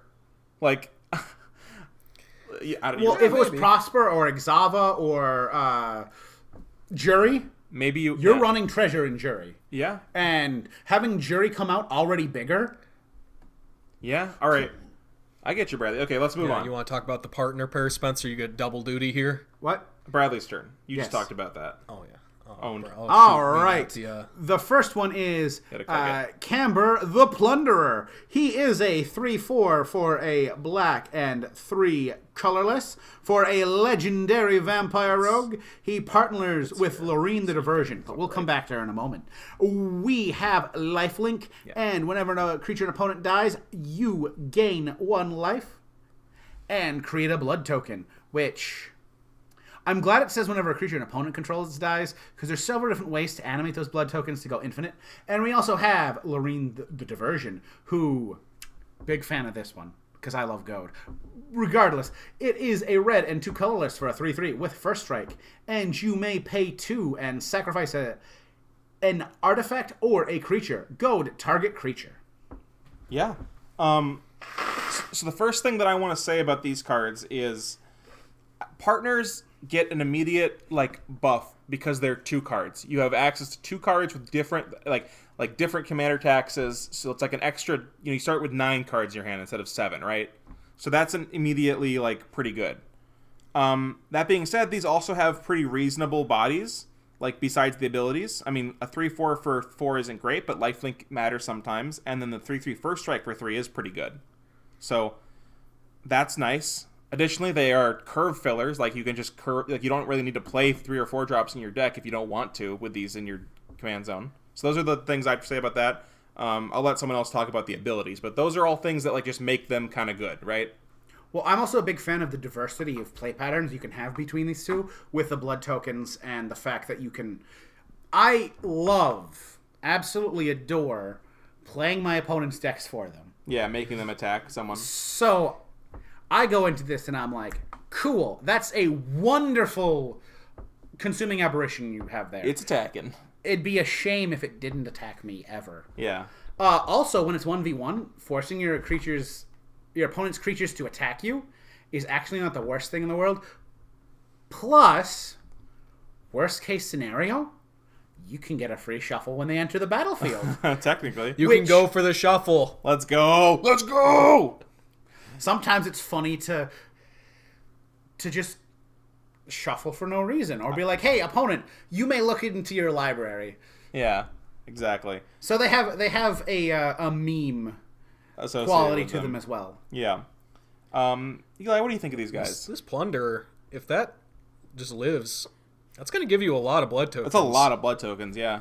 I think creatures be dying. Probably one of the better ways to make blood tokens in Commander. I think blood tokens are like okay, and they kind of fall by the wayside because of the fact that like a lot of the cards that make blood tokens are kind of priced for like limited, like costed for limited. Yeah. But like there are a good like 2 or 3 blood token creators that are like actually kind of decent, and I think this is definitely one of them, right? Yes. Also, there's enough. They made enough blood token synergies in Crimson Vow. And the Commander decks too. Yes, to make it worth having an amount of blood tokens. Plus, I do. Inspiring Statuary still exists, and if you run X spells in this deck, yeah, and even like they will die. Even like Goblin Welder is really good with blood tokens because the blood tokens allow you to discard the artifact in your hand, and then you can also use them as the fodder for Goblin Welder too. So that's really nice. Or even the other goblin, the 2-mana Goblin Welder, Goblin Arsonist, or no, not whatever it's called. So I think these guys are pretty good, honestly. Like I kind of want to put them at B tier. I'm not going to argue with you. Yeah. Yeah, I remember when these came out, I didn't really think about it too much. I didn't think about them really, yeah. But yeah, it's pretty good. Where do you? I mean, like these actually seem like pretty damn good. I kind of want to go like I think under I like Judith, above Hidetsugu. Yeah, I like it better than Hidetsugu. I think so too. Yeah, these pretty cool. So I was kind of surprised that I came. I'm so high on these. They're good. All right. Now we have. Is this me? Is it my turn now? Mm-hmm. All right. This is Karazakar, the Eye Tyrant. 5 mana for a 5/5. Normal stats. It says whenever you attack a player, go tap target creature that player controls and goad it. And whenever an opponent attacks another one of your opponents, you and that attacking player each draw a card and lose 1 life.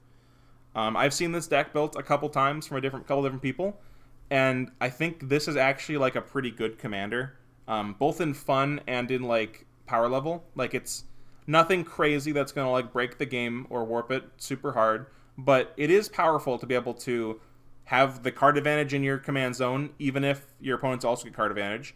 It's incentive to not attack you, and you can also force people to not attack you, right? So that's pretty cool. I don't know what else to say about it except I think it's pretty good. I'm thinking before you guys talk about it, but I'm thinking like B tier-ish. I won't really argue with you. Also, goad is kind of removal if you do it right. Yeah. Yeah, if you force a really bad attack. Yeah. Yeah. This card it does things. There's not a whole lot else to say. Like it's in the pudding. No, it's pretty good. 5 mana 5/5. I like that. Does a lot of stuff immediately. B for Beholder. B for Beholder. I want to say I like it more than I think I like it here, or maybe even here. What do you think, Bradley? I think I think your first spot is probably the sweet spot for it. Here? Yeah, Yes. I think I like the partners better a little bit. Sure. Yeah, I like the partners better too. They do similar things, but the partners have more versatility. That's true, and it's cheaper on the curve. Boy, I get to talk about your guy, Spencer. Yeah. Carter Doom Scourge. It's a 4 mana 4/3 Demon Berserker. When it enters the battlefield, until your next turn, creatures your opponents control attack each combat if able, and attack a player other than you if able. Whenever an attacking creature dies, each opponent loses 1 life, and you gain 1 life. So it's kind of like Goad, but it's not actually goad. It's better than Yeah, goad, it's right? like a continuous goad. If they play a haste creature, it's goaded. No. Yes. It does work that way. It's until your next turn, creatures your opponents control attack each combat if able. It's all weird. creatures It's weird, Bradley. It doesn't affect just what was in play at that time. It's like that ability like stays active even if a new creature enters the battlefield. It says it's weird. all of their creatures have that like until your next Doesn't turn. seem like it should work, but it does. It and affects it's the really player. strong. Regardless. Yeah. First, it's a demon berserker, and Yes. second, I'm disappointed they have the regular art of this because it doesn't do it justice. This one? The special frame art, that's Yeah. just it's. So Bradley, the demons on Kaldheim, they have like beards made out of like horns and like bones. Do you think you could grow your beard like that? Like have like bones like come out of your skin and like Someday. You could be Yeah, like that'd be pretty cool. Davy Jones, kind of from. yeah. But less tentacles. Yeah. Well, they kind of look like tentacles on his art a little bit, but yeah. I guess they are like bones. horns and stuff. Kurdur and- Doom Scourge is I think it's a pretty phenomenal good. card. Yeah, like I have no complaints about it. Like I don't. It's not like it single-handedly wins the game card, but it is both. It is both defensive and offensive against your opponents, which is really cool. and at its most degenerate, it still doesn't just win you the game like combo. Because Yeah. sort of Hearth and Home / Conjurer's Closet, your opponents are going to attack each other until the cows come home, but then it's 1v1, and you have to figure out how to kill them now. Yeah. So it's not like it's super degenerate, but I built a Carder deck that wasn't built around the commander at all. It was like a good stuff deck, and then Carder just in the command zone. And I found myself like doing very inefficient plays just to get like I would sacrifice my Carder to like Plaguecrafter effects just so I could cast it again for 8 or 10 mana because it was the best thing to do. And if that's the case, I think It's so good. it's good, right? Spencer, it's so hard for you to die to combat in that deck, right? Yeah. The problem is eventually you have to deal with the last player. But if you have a board wipe or something, like you could be all right. Mm-hmm. One thing that we haven't mentioned at all is the death trigger. Yeah, it actually is relevant. Yeah. Yeah, It's I always forget about it, extremely but it's relevant. really good. And it is still a way where you can win the game by in the 1v1 because they attack into you. They're forced to attack into you. Yeah. You block profitably. They lose 3-4 life at this point in the game. Its life totals are probably dwindling anyway. And then you attack in and, hey, you either lose that last 5 life you have by killing my creatures, or, and here's another option, you don't block and you lose that last 5 life you have. And maybe this is the kind of deck where you might want to play.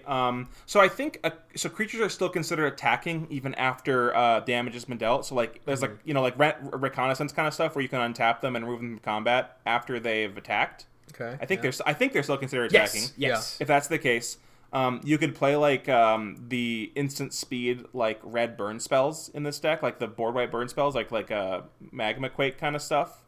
And then you could like wait for combat damage to go through, and then you can board wipe after, and maybe everyone takes an additional 5 or 6 damage.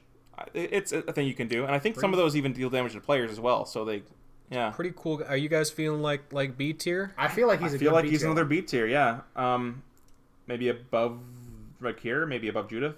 I feel like he's a little below Judith. I'd put him probably above the Beholder. Is that cool with you, Eli? Yeah, that looks good. Sure. Yeah. Also, Kurdur is one of my favorite 99 cards in any Rakdos deck. It is pretty good, yeah. No complaints. All right. All right, Bradley, sell us on this stinker. Kazarov, Sangir Pureblood. He is a 7-mana vampire, just a vampire, which we don't see that often anymore. For black, and 5 colorless, he's got flying, and whenever a creature in opponent control is dealt damage, put a +1/+1 counter on Kazarov, Sangir Pureblood, and then you pay a red 3 colorless. He deals 2 damage to target creature, and he's a 4/4. So he's a big, expensive vampire that has... So the scariest thing that he does is that if you're able to somehow deal damage to like all the creatures in play or something, he can get really big and one-shot you, right? Like that's the scary part. And you have access to extra combat steps in red. It's true. Mm-hmm. He has a lot of mana though, Bradley. He is. And that's part of the reason I like him. I'd say just off the bat, I'd say he's a C tier commander. There are so many things you could do with him.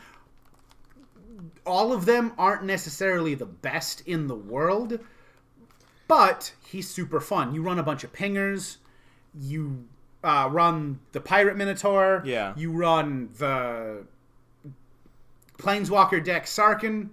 And then you're like, hey, I'm going to tick these up and do 1 damage to each creature I don't control. And he's a big guy. He's instantly a massive monster, and somebody dies. I guess you kind of need haste, but you can do that, I guess. I mean, you have red, and it is 7 mana. If you don't have a haste enabler by the time you're casting him, you probably didn't build correctly, quote unquote. One of the problems is, though, like, if you have a haste enabler, it's very telegraphed. Like, they're going to know. Like, they're going to know to kill the haste enabler, right? Fishy. Yeah. Depends. So sometimes they can't kill the haste enabler. That's true. For, like Swifties. Yeah, that's a hard one, sure. Or Lightning Greaves. Or, depending on what you have, you could instant speed, discard Anger, and then dead. All right, so hear me out here, Bradley, right? For a 7-mana commander, I'd rather cast Bladewing the Risen. Because it's going to get me something, right? That's, like, almost all the time. So, I feel like these are very different They are commanders very to different. compare to. They are very different. Like, one's, like, trying to kill somebody, right? And the other one's trying to, like, get you a value or something. You can turn off most of Bladewing's power with nuking the graveyard. Sure. You can't necessarily do that to Kazarov. Granted, Kazarov has a different issue in he is only as powerful as your opponents are. No, Bradley, you could just wipe the board. That deals with Kazaroth. Because then Spencer, think of it. So I was saying how I like mana sinks for like the Grenzo. You play Kazarov when you have 7 mana. Next turn, you can hold up 2 activations of his ability to deal 4 damage. It's true. For 8 mana. That ability is just there so you can play him in a Rakdos deck. He is a fairly popular budget commander. There's a decent amount of stuff you can do with him on a budget. Like, for example, there's a 1 mana, 1 red, do 1 damage to each creature. Mm-hmm. And part of why I think he's C is because someone looks at you. They're across the table. They got their They look at vampire. you. They see you have a Kazarov, and they're like, I'm going to ignore you because you're not doing anything ever. And then you're like, hey, guess what? You're dead. You're dead. And that alone makes him out of D tier for me. He does things, and that's all I need To make you happy. to make me happy. Also, his name doesn't start with a D, so it can't be a D for I've Dragon. got a problem here, though, Bradley. Eli wants him in F tier. Yeah, bro, you've pulled me out of the F tier, Bradley. There's no way he's F tier.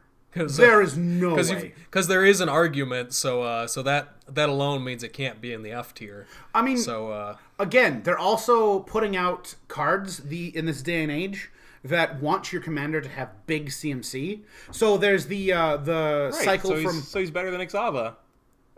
Honestly? He is. Honestly? Yeah.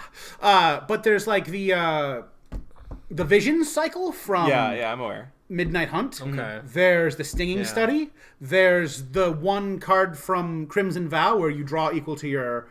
You discard your hand and draw equal to your CMC of your commander. Or mana value. Regardless. Well, then it's better than than this guy, right? Hee. I still argue it's better than Bladewing. Because it can just come down and immediately end someone if you've built it to do that. But it's not so powerful that, you're a terrifying person. So people ignore you. And as a person who spends all of my time professionally getting people to ignore me in Commander.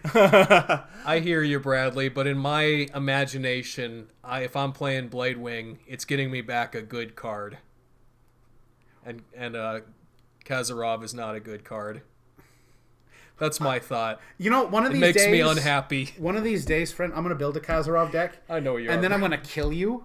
And then I'm going to look you in the eye and say, he's bad, right? I won't let it happen, He's Bradley. bad? No, you're going to let it happen. not I will gonna let let you it not happen. let it happen. Well, don't worry, Bradley, because now we've got a card that we can argue about again.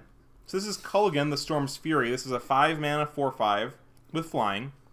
Dragon. This is whenever a dragon you control attacks, creatures you control get +1/+0 until end of turn. And he's got Dash, which is a ability where you can put him into play from your hand. He gets haste, then goes back to your hand at the end step. I think Kolaghan the Storm's Fury is not good. She's fantastic. Yeah, not good. So the reason I say this is changelings exist. We have the thing that makes all of your dragons, all of your creatures, I get that. Changelings. She requires a very specific deck. I have played her in the 99. Yeah. She goes in the deck in a dragon deck, right? So the fact that it's whenever a dragon you control attacks. I know it's not just Yeah, it stacks up, right? You can run a bunch of tiny small dragons early, save her in the wings, and then cast her, and suddenly your team gets +3/+0. So suddenly your team gets +5/+0. My thing here is I don't know why you're ever playing a dragons deck that's like less that's like 2 colors or less, right? We did say we are comparing these to Rakdos. I know. So of all the other dragons in Rakdos, she, as a dragon deck, might be the best dragon commander. Maybe. What do you think, Eli? I like Bladewing. She's cool. She's 2 mana less than Bladewing, and she lets you do shenanigans with Bladewing that you wouldn't get to do because other people see Bladewing. I think, Bradley, the majority of the conflict is I appreciate a good aggro deck. Judith, I mentioned that, but usually if the only thing something does is just get big. I mean, Throwmock I thought was pretty cool because that's that's a different tier list, but well, that also has sacrifice energies. Yeah, but if it's just it is big and it attacks, we play with people who play those kind of decks, and I'm usually not super scared of it. Now, I'm gonna argue she's C tier, probably worse than Blim because she has no shenanigans necessarily, but as a person who's died to Craterhoof Behemoth too many times, I can see the value of this effect because there's a mountain of tiny, cheap, insignificant changelings from between Lorwyn, Morningtide. No, I agree that those exist, but why would I ever want to play them? What does that even do for me in this? What does having 2 changelings in play do for me with this commander? How much does that become? Plus. That's +3/+0 right there. To your commander attacking? Everyone. I know, everyone. but your changelings become a 4/2 attacking or something? Yeah. Is that good?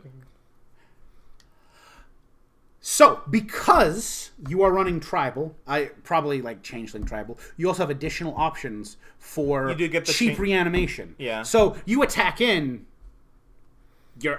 their creatures get wiped, you get some damage in, your creatures get wiped. You have a bunch of insignificant, crappy creatures. You run Kindred Dominance, none of your creatures die. You run Patriarch's Bidding, which now is 50 cents, which is amazing. Oh yeah, that's awesome. Return that's cool. all of your tiny creatures back to the battlefield. You get the tribal stuff, which I guess is nice.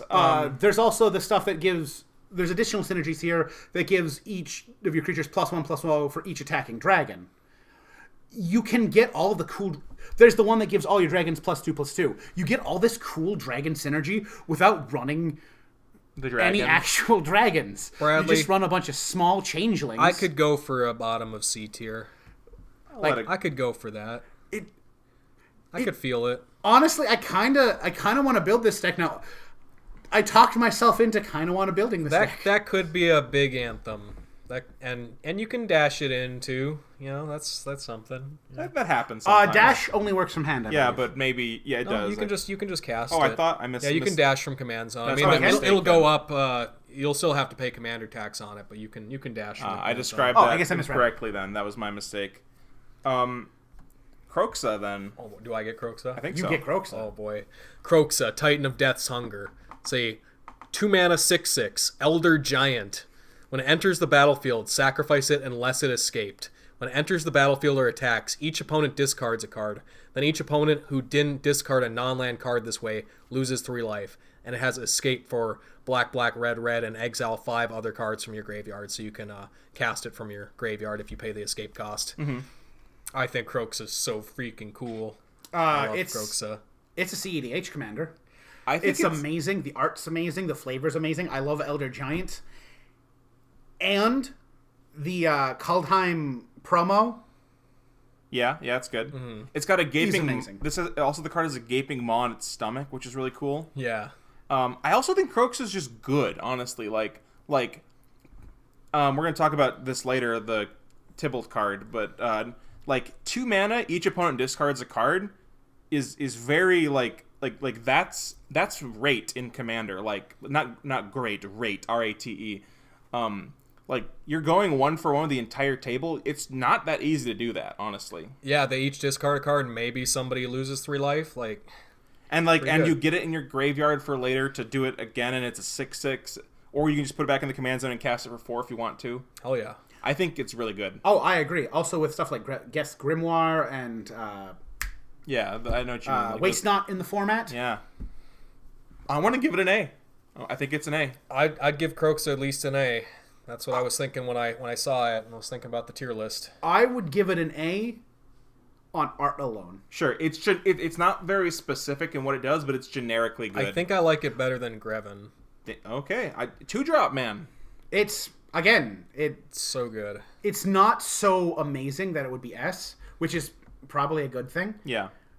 Because I feel like that'd be real not fun to play against, but it's so good. I haven't seen anyone play a Kroxa deck, so I'm pretty much going off of my vision of what would happen, but it just seems so good. I'm mostly going off of since I started playing casual Magic. Before I played Commander, we would play big multiplayer games, and some of my favorite cards to play were always those Plague Rats type, or maybe that's not creatures that enter the battlefield and make each opponent discard a card. I love those cards. They're just good. like Liliana Spectre and stuff like that. And I still play some of them in my Gonti ETB deck because it's just you get everyone for a card. They're good. Love it. All right, Lady Orca. It is a card. It is a demon. It costs 7 mana, and its flavor text is, "I do not remember what he said to her. I remember her fiery eyes fixed upon him for an instant. I remember a flash, and the hot breath of sudden flames made me turn away. When I looked again, Angus was gone." A wayfarer on meeting Lady Orca. It's a 7/4. Angus Mackenzie? What'd she do with Angus? Yeah, Angus Mackenzie. No. What'd she do to him? So she's, just by the flavor text, because she did something to my boy Angus, she should be bottom of F tier. On actual discussion, she is just a strictly worse version of Sabo Tavak. She's also pretty much a worse Yargle, kind of. She is basically a worse Yargle. You know what also she's probably worse than? What? Kazarov. You know what else she is? She's probably a little ugly. The art is kind of awful. But she's a demon, so she's supposed to be scary. But Hey, yeah, Spencer, watch your mouth. She's gonna disappear you like Angus. So, one other thing about her yeah. that is why she's the bottom of F tier, she doesn't have a beard or bark teeth. That's true. That's actually a good point. All right, now we've got Lizolda, the Blood Witch. It's a 3-mana 3/1 with the ability 2 mana, sacrifice a creature, and she deals 2 damage to target creature or player if the sacrificed creature was red, and you draw a card if the sacrificed creature was black. And notably, if it's both, you get both of those things. So this is a cycle of... There's a guild cycle of cards that care about both these colors. In the original Ravnica. Yeah, this is from Guild Pact, I think, or something. But Dissension, sorry. But I've never seen anyone play this card, so I don't really have much thoughts about it. I play this card. Okay, let me know let me know about it. I think she's C tier. So I want to say she's higher. I can't in good consciousness say that because reasons. Worst case scenario, she is a 5-mana shock that draws you a card. Because she can sacrifice herself. Oh yeah, that's something. One of the really fun things to do with her, and it's 5-mana shock, but it's repeatable. It's super funny to me. Carekeep. I'm gonna make a kobold and chuck it at you. She's super fun. Are kobolds both red and black? No, they're just red. They're just That's red. why it's just a 5-mana shock. Okay. She is a card you play with Boris Devilboon, so you can spend 6 mana the synergy. do 2 damage and draw a card. Do you know what she seems like to me? She seems like a commander for a theme, and then like she's like a theme commander where you build like a deck about it, but you don't find yourself really using the commander a lot because you just end up having boards where you have like the free sack outlets for things, which is okay. Like that makes sense. Like for example, maybe you like play like cards that make thralls or something because you can make like the have black creatures to sacrifice, but then you just find yourself having like an altar and you're like, I'm gonna sack to that instead. Well, again, her effect is really good. Doing 2 damage is surprisingly useful in Commander. Yeah. You can use it to finish somebody off without them being able to block, and the fact that she can additionally draw cards means this thing isn't doing anything for me now. It seems like you need to ramp a lot. That's part of her problem. I think she's really good in other sacrifice decks. Like, I play this in my Judith deck. Yeah. Because I want things to die anyway. And when you get an Eldrazi Scion, an Eldrazi Spawn, 1 damage, 2 damage to something else, a card draw, and then you lose a life and draw another card, you're more than happy for this. Sure. But that's a lot of setup. Yeah. But I can't say she's D tier because she's inexpensive and she can keep you in the game. Yeah, like a C tier maybe? Yeah, I think she's somewhere around here. Mid to high C tier, I think. Maybe she's better than Blim. I think she's better than Kazarov. I think you're right, because actually. no one's gonna target. They're gonna see her come out, and she's gonna. She's better than Kazarov because, whatever this card is called, because it's 7 mana. I'm gonna give it that. I'll agree with you. She is definitely better than Kazarov. Yeah, or whatever. Wait, is Kazarov this one? Yes. Okay. She's also better than Kaervek, but I will agree with you. She's She's better than Kazarov. Yes. All right, let's talk about Malfegor. It is a 6 mana 6/6 demon dragon. As flying, when it enters the battlefield, discard your hand. Each opponent sacrifices a creature for each card discarded this way. I don't even know where to start with this card. I've played against a person who built this deck. I have lost to this card. This card does things. I think it's low C tier, personally, because part of its problem is in Commander, you want to have a hand. You want to have cards in your hand, maybe? Well, it's kind of... It 3-for-1s for every card in your hand. But then you have no cards in your hand. And well, hold on a sec, Bradley. It's 3-for-1s for every card in your hand up to a point, because if the opponents have 2 creatures each, you discard 5 cards. It's not really a 3 for, you know what I'm saying? Well, yeah. Yeah. I've that's fair, and that's something I take into account when I say this. It's not D tier because you can do things with it, and there are definitely decks that don't want any cards in hand / want to discard a bunch of cards. And if you build this deck, you're going to run stuff that either has madness or does stuff from your graveyard, like flashback and whatnot. Yeah. So you can still get value out of it. True. But you probably have better options, like Chainer.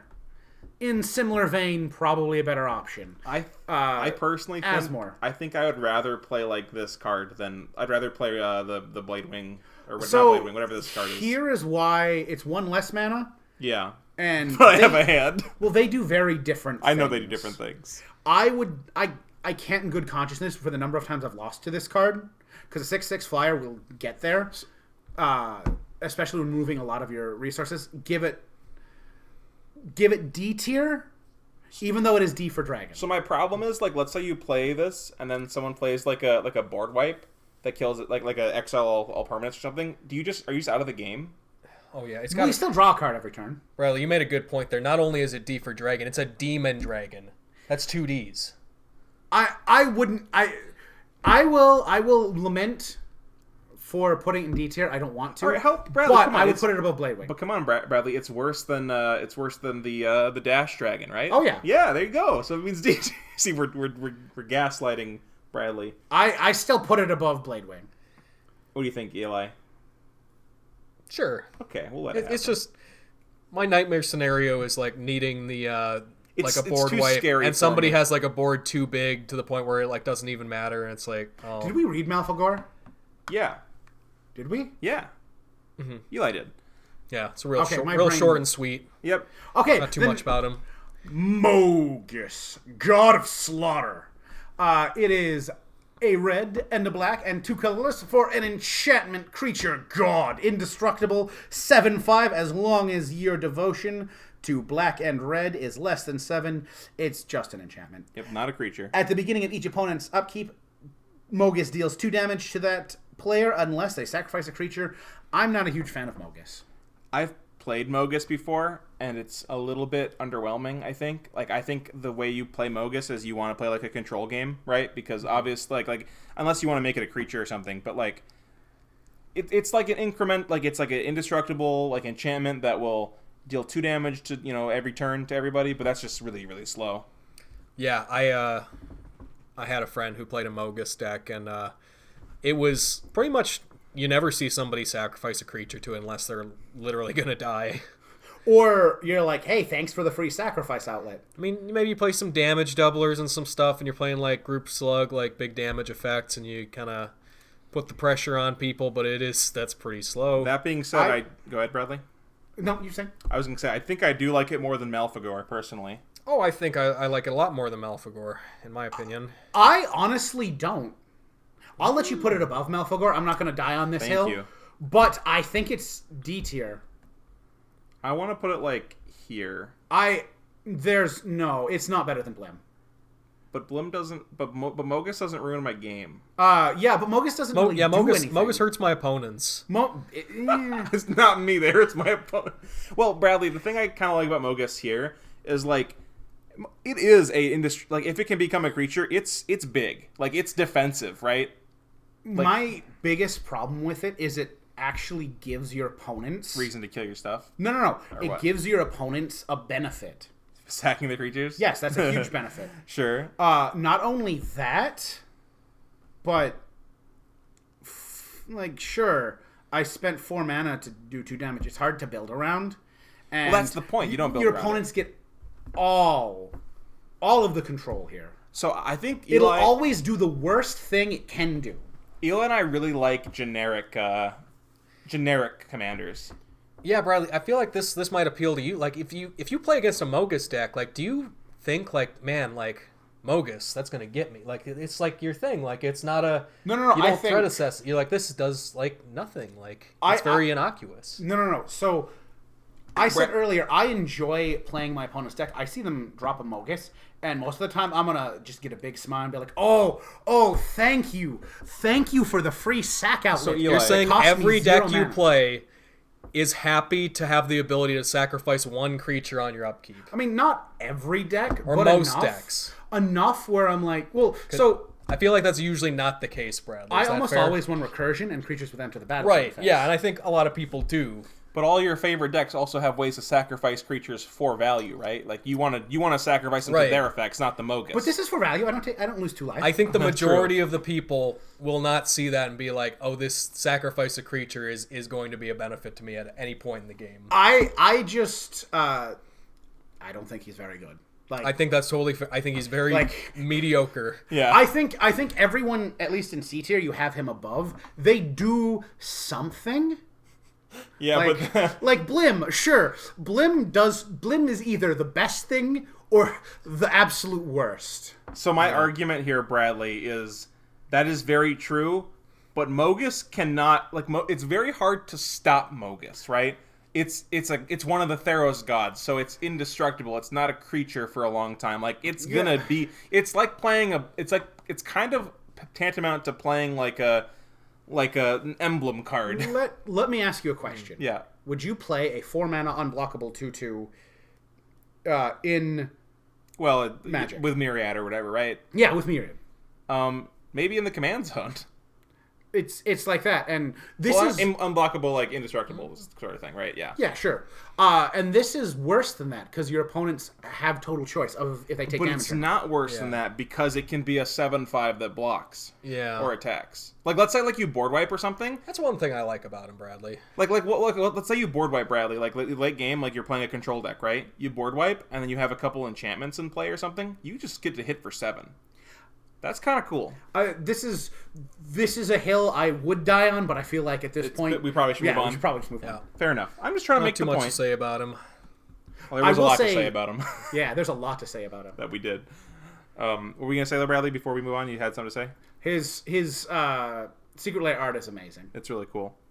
All right, is it me? Yeah, me next. Neheb the Worthy, one of the 3 Nehebs, I believe. Mm-hmm. It hit 4 Neheb, 3. Only one that's in these colors. This was the first one. Yeah, 3 mana for a 2/2 legendary Minotaur with first strike. And it says other Minotaurs you control have first strike. And then it says, as long as you have 1 or fewer cards in your hand, Minotaurs you control get +2/+0. And then another ability, whenever it deals combat damage to a player, each player discards a card. So, Bradley, one thing that you might know about Eli and I, not big tribal fans. So because I wouldn't run him as tribal commander. You would run this as what, then? I'm curious. I would put a bunch of swords on him. Okay, you'd run this as like a Voltron commander kind of thing? Well, not necessarily Voltron, but Voltron-y. like Voltron-ish. Voltron sub-package. So, I built a Minotaur deck. Yeah, and I imagine and you built it with Sethris or whatever. Yeah, Sethron. And we'll come back to him later. Mm-hmm. He just screams, I'm going to suit him up with all of the swords of X and Y, and then just punch face until they die. Yeah. To me. He's a super cheap commander. He is low cost, yeah. There are many ways to give him unblockable, and he's got first strike on its own, so he's got first strike. He makes himself bigger as time goes on. He makes everybody discard. I think he is a C tier commander. He's a super fun C tier commander. I can't give him D. Like, he doesn't force you to discard just by entering, and you don't pay 6 mana for it. I kind of don't hate C tier. What do you think? Yeah, Eli? I feel you, Brad. I mean, like, just 3 mana, 2/2 first strike. When it hits somebody, everyone discards a card. That's a lot of cards over a couple turns. So, assuming you can like put an equipment on or something, like there's a game plan there, right? Especially once you put if you get the Swords of X and Y on them, yeah, some of them return, like, you draw cards beforehand or return a card from your graveyard to your hand, and then you just discard that one instead. Yeah, this might be your Light and Shadow. Might be the deck where Light and Shadow is one of the best swords for him. 100%. Especially if you have Madness sub-theme. I want to go... where do you want to go, Bradley? I don't know. I would argue better than Mogus, probably worse than Lizolda, because Lizolda doesn't need to turn sideways to do things. I feel you. Hey, man, 3 mana commanders, they gotta... that's how it be. Yeah. That's a bonus point at worst. Fair do. Alright, Eli, go. Obosh, the Prey Piercer. It is 5 mana, 3/5. Has Companion, and we don't really need to mention that for the purpose of this, but it says if a source you control with an odd converted mana cost would deal damage to a permanent or player, it deals double that damage to that permanent or player instead. Damage doubling is pretty good. Yeah, no, that's very strong. Yeah, talking about this card obviously as a commander as opposed to a companion. But I think it's pretty strong, Bradley. Have you seen anyone play this deck? I have, personally. I've wanted to build this deck. I haven't got around to it. I bought a full art version of this to do that. I like Obosh a lot. Mm-hmm.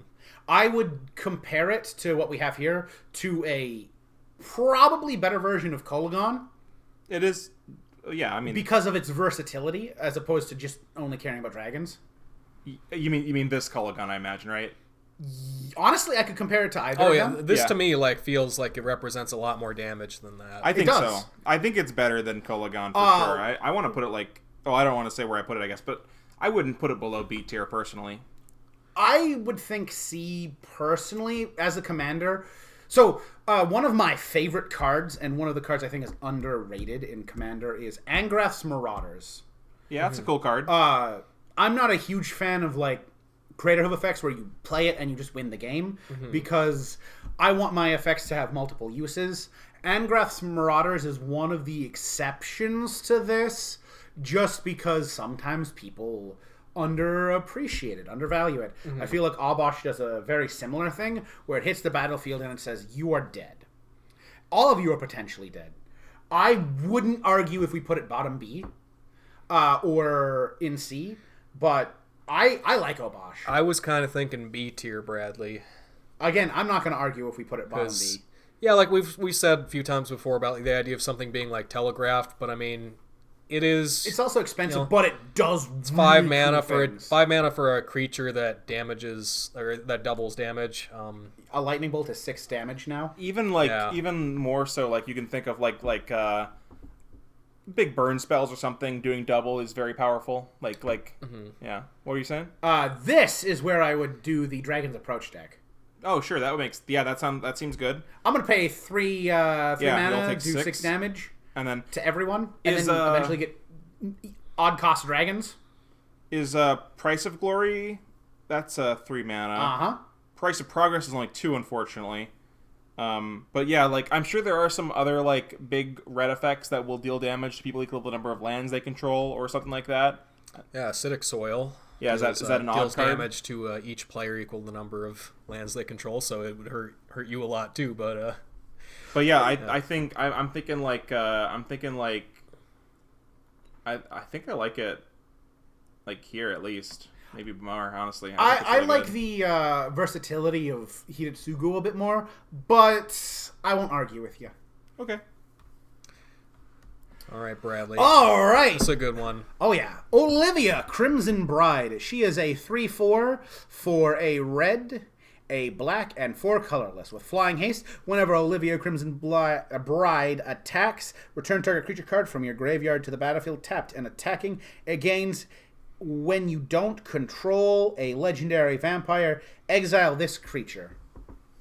Olivia's good. I think you got the best Olivia, Bradley. I honestly think Voldaren's better, personally. She's pretty good, too. Voldaren's innately cheaper, and she does something that's a bit more unique to Rakdos. In Rakdos, there's several other different reanimation-style commanders for... strategies, yeah. For this color. She also potentially permanently removes what we reanimate. But there are several ways to get around this. For example, you reanimate a bunch of legendary vampires, or you have sacrifice outlets to do in response for them, removing Olivia. I honestly think she's probably high C tier. C tier? Nah, she's better than that. So here's why. She is telegraphed. She is 6 mana.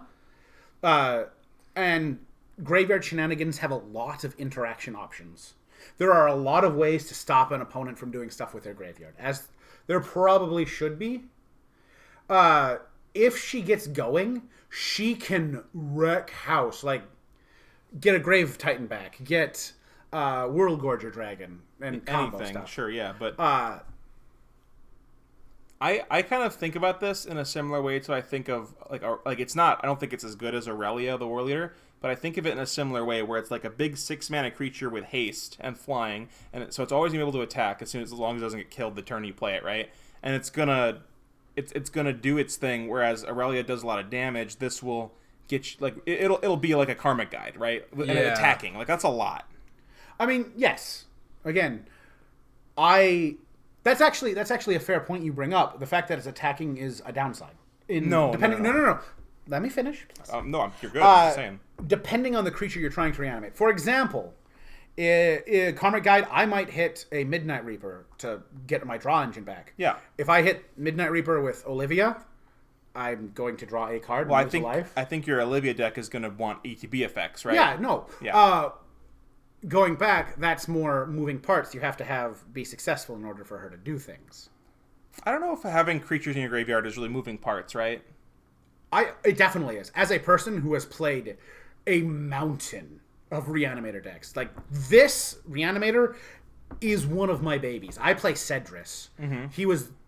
So, the first deck I ever made was Teysa Orzhov Scion. Yeah. The second deck I ever made was Carador. The third deck in Commander specifically, I ever made was Cedrus the Traitor King. And then I made at least 2 Boros Reanimator decks. I love Reanimator. Reanimator's my thing. As far as Reanimator commanders go, Olivia isn't super high on my list. It does a lot of really cool things. I would say a less expensive commander with haste options for other things. So you'd prefer a 5-drop that doesn't have haste over this, right? I'm just curious. It depends on exactly what it does. Let's say it's the exact same, but it's 5 mana, it doesn't have haste. Because you think, because your haste enablers are more powerful than that, or I'm just curious what you think about that. You don't need to answer that. This is a kind of on the spot question. This is so my backtracking. Go for it. The fact that she is 6 mana means a lot of the things I reanimate I can just cast anyway. Yeah, but they're in your graveyard, right? Yes, but they're in my graveyard. But like, I want my reanimation to either be I can get a bunch of things reanimated in the same turn, like Cedrus. I can, as long as I have mana, I can unearth 3 things and they get haste. Or something like Plarg. I spent 2 mana to cast him. Depending on the card, I can reanimate them for 3 mana in the deck with the thing that reanimates legendaries. Yeah. I don't remember the name of it. And the fact that it is attacking is both mostly a benefit if you're building her. Sure. But I get what you mean. There are also niche pieces that you might want that don't do that. Yeah. Well, Eli, what do you think? I think she's pretty good. I mean, I don't think it's really that hard to just get creatures in your graveyard. I think that's just going to naturally happen, even if you don't like loot and rummage. Like before turn 6. Imagine like you just like Eli was talking earlier about those like the rat or something that comes in and everyone discards a card. All your opponents discard a card. Like I'm happy reanimating that, right? No. There's plenty of different ways to get stuff into your yard, but there's also not for. I'm not saying to you make yourself discard a card. I'm just saying reanimating like a 2-drop that like makes your opponents discard a card, or a 2-drop that draws you a card. I'm just saying reanimating this shitty thing is going to be good anyway. Yeah, that's all I'm saying. But part of the reason I say, again, 6 mana is this biggest strength of Reanimator's cheating on the cost. And 6 mana doesn't cheat on the cost as much as I'd potentially like for it to do. Also, the fact that it is 1 creature, and again, this is Rakdos compared to Rakdos. We can even go look at Orcus. Return X target creatures with total mana X or less. You can return multiple creatures here, multiple small creatures, and do a bunch of different things. Yeah. In ways you couldn't with like Crimson Vibe. Let's also go. Well, Bradley, Olivia is kind of Sun Titan. Again, I'm not saying she's bad, but I just think in the reanimation field, in the recursion, she's kind of middling. Like, she does good things and there's unique abilities to her. But you also have a wide breadth of different options for your reanimation. How do you guys feel about like B tier? I'm like, I won't argue if she's in B tier. I can see an argument for it. I just personally would put her more C tier. I think she's like here. I could see that. Maybe like she's better than. I mean, I'm comparing. Like, I think she's worse than maybe these guys, maybe this guy. Mm-hmm. But like maybe she's better than these guys. I just think I like her better than everything in C tier. I think so. Just for personally, sure. If that's all right, Bradley. Yeah, You're good. I know. I think this one I might be a bit more biased and breaking some of the rules by looking outside of the color combinations a bit more than I should. I feel you. Because Cedrus is my boy, and Cedrus is similar with one more color. Mm-hmm. All right, you guys want to do the next Olivia? Sure. Spencer? Yeah, Olivia, mobilized for war. 3/3 flyer for 3. When another creature enters the battlefield under your control, you may discard a card. If you do, put a +1/+1 counter on that creature. It gains haste on a turn, and it becomes a vampire in addition to other types. I think Olivia is kind of like really bad, personally. I don't think she's good. I don't care for it. So, and this, I realized this when we were talking about Crimson Bride. I'm probably going to have hot takes on all 3 Olivias. Based. I think Olivia Mobilized 4 is a better Reanimator commander than Crimson Bride is. Because it's a discard outlet? Because it's 3 mana and a discard outlet, and it's a haste enabler.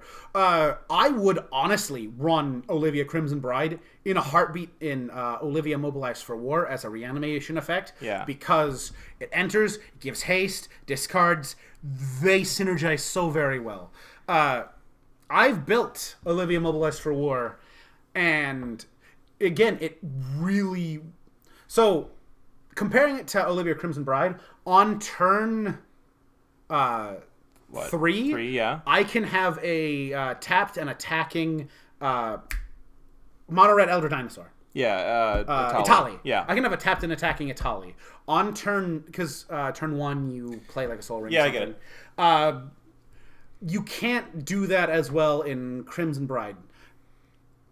Well, I don't like to think of like my deck as in like terms of like what happens if I have like a Soul Ring start, right? Well, even yeah, sure. I understand. Turn 4 is not an unreasonable thing to have It 6 an drop. It that betrays on the battlefield attacking. I think it is. Unreasonable? I think it's not very common. Like, I mean, you're saying like maybe more like turn 5. Well, turn 5 would be more. Well, it's like if you have like reanimation spell, like sure you and it betrays, but like I know what you mean. Like a big creature that you can discard and reanimate, right? Because like I get that. Turn 1 or 2, you can play. Sure, you go Mana Rock on 2 or something. Or, No. No Mana Rock. Okay, go ahead. Turn 1, you can like. Faceless Looting. Sure. Or turn 2, you can Thrill of Possibilities. Turn 3, you play her. Turn 4, you cast a 4 or less reanimation spell. Sure. Which it's black. You're gonna have those. I think I was just stuck when you said it betrays. I think if you just mean like any creature, yeah, I get you. Well, like you can have I know. A big creature, an attacking 7/7 Grave Titan on turn 4, 7/7 Atali, a 13/13 it that betrays. All of these are kind of normal play patterns for turn 4. She still has her issues, but I really like her as a reanimator commander. I don't like that. To do that, you have to go down another card. You have to discard another card to do it, Another right? reanimation target for the next turn? Yeah, discarding a reanimation target doesn't mean you're not losing a card, though. Bradley, it's kind of like I get the idea. Like people say this a lot about like sacrificing creatures or like discarding cards like for benefit. But if I had like an aristocrat's commander and its ability was just like whenever a creature enters the battlefield, you can sacrifice or you have to sacrifice a creature. You don't have to sacrifice. No, you don't have to discard the card for. But like if that card existed and people were like that, this is like a benefit for the strategy. I would be like I don't know. So, the thing is, you're not playing Olivia Mobilized for War as your commander without having taken that into account. You're going to run a bit more draw in this card. Stuff that you can reanimate and it'll draw you cards immediately. Or I get that. Something like that. Plus, discarding a card, you have madness outlets. So you can, like... I get it. You can play your madness spells and stuff. She has a more competitive edge in reanimation style than I think Olivia Crimson Bride does. I would argue she has a more competitive edge reanimation style than Orcus Prince of Undeath does. Sure. Other reanimation options. I just think she is one of the better reanimation options in looking... I can look at this. Haha. Exactly. In... the colors, because one of the other ones might be, for example, Garna. Garna can get you a bunch of things, but she can get you that one really good thing right away before your opponents have the ability to react. And that could put... And I would say she's probably a C-tier Rakdos commander. I think I'm with you, Bradley. I was waiting for somebody to throw out the tier, number. but I think I could see a C-tier. I would say high C-tier, personally. She is. I think I'm kind of with you, actually, because I don't actually hate her. Like, I think she is pretty cool. I think she's better than the Painter. Oh, yeah. Garna. Maybe better than this. Maybe better than Anje. Like, you know, now that I think about it, that's just, these are. I don't like a lot of these that much. Is that fair? Yeah, I like this because I was like thinking like, okay, better than this. Okay, better than maybe it actually is kind of good. See, and then you Crimson Bride with her. And that's ridiculous. Man, Bradley, you get us ready to argue with you, and then you're just like, "Oh, C tier," and I'm like, "Oh, okay, yeah, I feel that." Yeah. All right. Olivia Voldaren, the OG. She's a 4-mana 3/3 vampire, flying. You can pay 1 and a red. She deals 1 damage to another target creature. That creature becomes a vampire in addition to its other types. Put a +1/+1 counter on Olivia Voldaren, and you can pay 5 mana, gain control of target vampire for as long as you control Olivia. I've seen this deck. She's pretty good, actually. I have a dumb question. Who read Olivia Mobilized for War? Spencer. Yeah. Who read Olivia Crimson Bride? Oh, whatever. Okay. It doesn't matter. Well, yeah, I was just curious. So, for Olivia Voldaren, I think this card's actually kind of sneaky good. Like, every time I've played against it, it's been really annoying. Maybe that's because I play creature-based strategies. Oh, yeah. But, it's really freaking annoying because they can just they can mess with you if they want to. They can take your stuff. Also, I know you were talking earlier, Bradley, about that enchantment where you can like pay 3 life and like put a counter on something. Mm-hmm. That's really good with her. I think she's A tier. I don't think she's that good, but I do think she's really good. I'm thinking B tier right now. So she is unique to Rakdos and what she does. I don't think there's any other theft mechanics in Rakdos like her. She, without building it at all, has Voltron. Yeah. I have seen the deck she's in. The fact that she makes Braids of Fire. Braids of Fire? The enchantment with Communal of Upkeep. Yep, that's Braids of Fire. Yep. Amazing. With Black Market. She does interesting things. That's very true. Not a lot of these decks have like mana sinks. So that's I think why we like Greven a lot, because they had a mana sink. Or not Greven, Grenzo? Grenzo, yes. She disrupts your opponents. She threatens to, right? Even if you're not gonna do it. Like 5 mana's a fair amount to steal somebody's thing, but she is removal on a stick. She can steal your opponent's stuff. Like, for example, your opponent reanimates something really good. Okay, I'm going to ping it on this turn. When you pass to my turn, I steal it. I'm going to run sack outlets to make sure you never get it back. I'm thinking. She is... I think she's the epitome of A tier. Go ahead, Eli. I think I'm with Bradley on this one, Spencer. I'm trying to compare her to these cards. She is... Like, yeah, you gotta...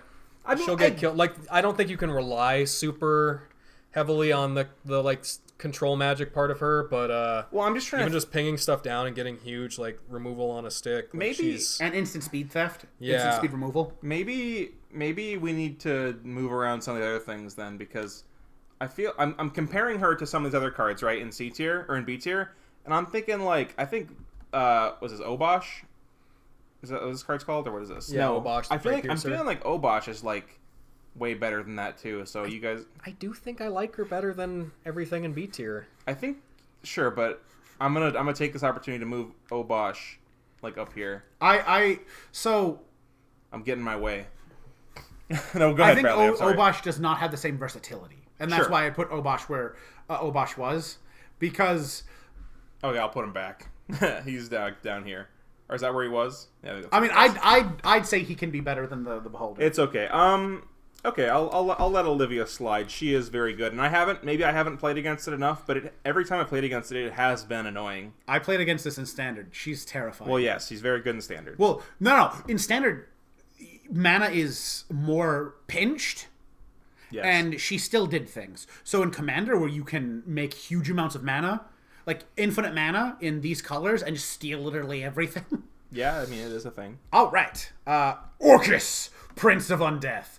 A red, a black, and 2 colorless, and X. Flying Trampler 5/3 with, when it enters the battlefield, choose one. Each other creature gets -X until end of turn. You lose X life. I didn't realize it had that. And then return up to X target creature cards with total mana value X or less from your graveyard to the battlefield. They gain haste until end of turn. I also didn't realize they gained haste. Orcus is a house. I'm not convinced, personally. He seems pretty good. Like, he's okay, right? Like, I think he's okay, personally. Like, my thing here is, like, it's a lot of mana, right? That's all I'm saying. I agree. So, what he does is a house. At worst, he's a 5/3 for 4 with flying and trample. I'm thinking, like, actually, now that I think about it, like, I was thinking, like, you have to get the X be pretty big to be, like, a board wipe, which is true, right? But you don't need it to be a board wipe. I think I'm pretty happy if I just, like, kill some mana dorks. Yeah, if I get back, like, a 1 or 2 drop, maybe. That's what I was saying. I was reevaluating, and I'm like, if I get back a 2 drop for 6 mana and I have my 5/3 flying trample, like, that's okay. Or 2 1-drops? Sure, that too. So I'm actually like not too I think it's actually not that bad. I think because of the versatility, I like this as a B tier, solid mid B tier. I think it's a Commander. B tier. Also, if you're running this, you run reanimate dead effects that return it from your graveyard to your hand. Yeah. So you can cheat commander attacks and still, because reanimating him just feels bad. I give all creatures -0/-0/, and lose no life. I like it one of these 2 places. I reanimate 0/0 drops. Eli, what do you think about this? Yeah, that seems perfect. I think he's a pretty cool guy. What do you think? I think Olivia's a little better than he is. Sure, works for me then. That's cool. Okay, let me do this next one. This is perfect. This works perfect out how this worked out. So this is Pavel Maliki. He is a 6 mana for a 5/3 with the ability of pay a Rakdos. It gets +1/+0 until end of turn. And his flavor text says, "We all know the legend. Pavel wanders the realms, helping those in greatest need. But is this a measure of his generosity or his obligation to atone?" So I had built a Pavel Maliki deck, which was a group hug deck in Rakdos, and the reason was because I was kind of a little lore because Pavel Maliki is going to atone, like he's like trying to atone for his sins. But it was also kind of a group slug deck. So am I really atoning? So it's a little bit of a mystery thing. You play I played like a bunch of those stupid cards, like the creatures that like, when they enter, everyone gets to like reanimate a creature from their graveyard, or like and also a bunch of like really stupid cards like Tankle Maggot, which just don't really make sense at all in what they do. But I got it for that. I'm personally, I'd give Pavel Maliki top of F tier for the lore. Bradley. I honestly, hear me out. All right. Because of that story, I give it bottom of D tier if you wanted, but I agree top of F tier. Thank you, Bradley.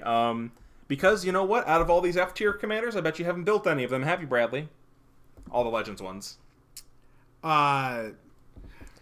There's a special place in my heart for Boris Devilboon. But not yet. Hasn't been built yet.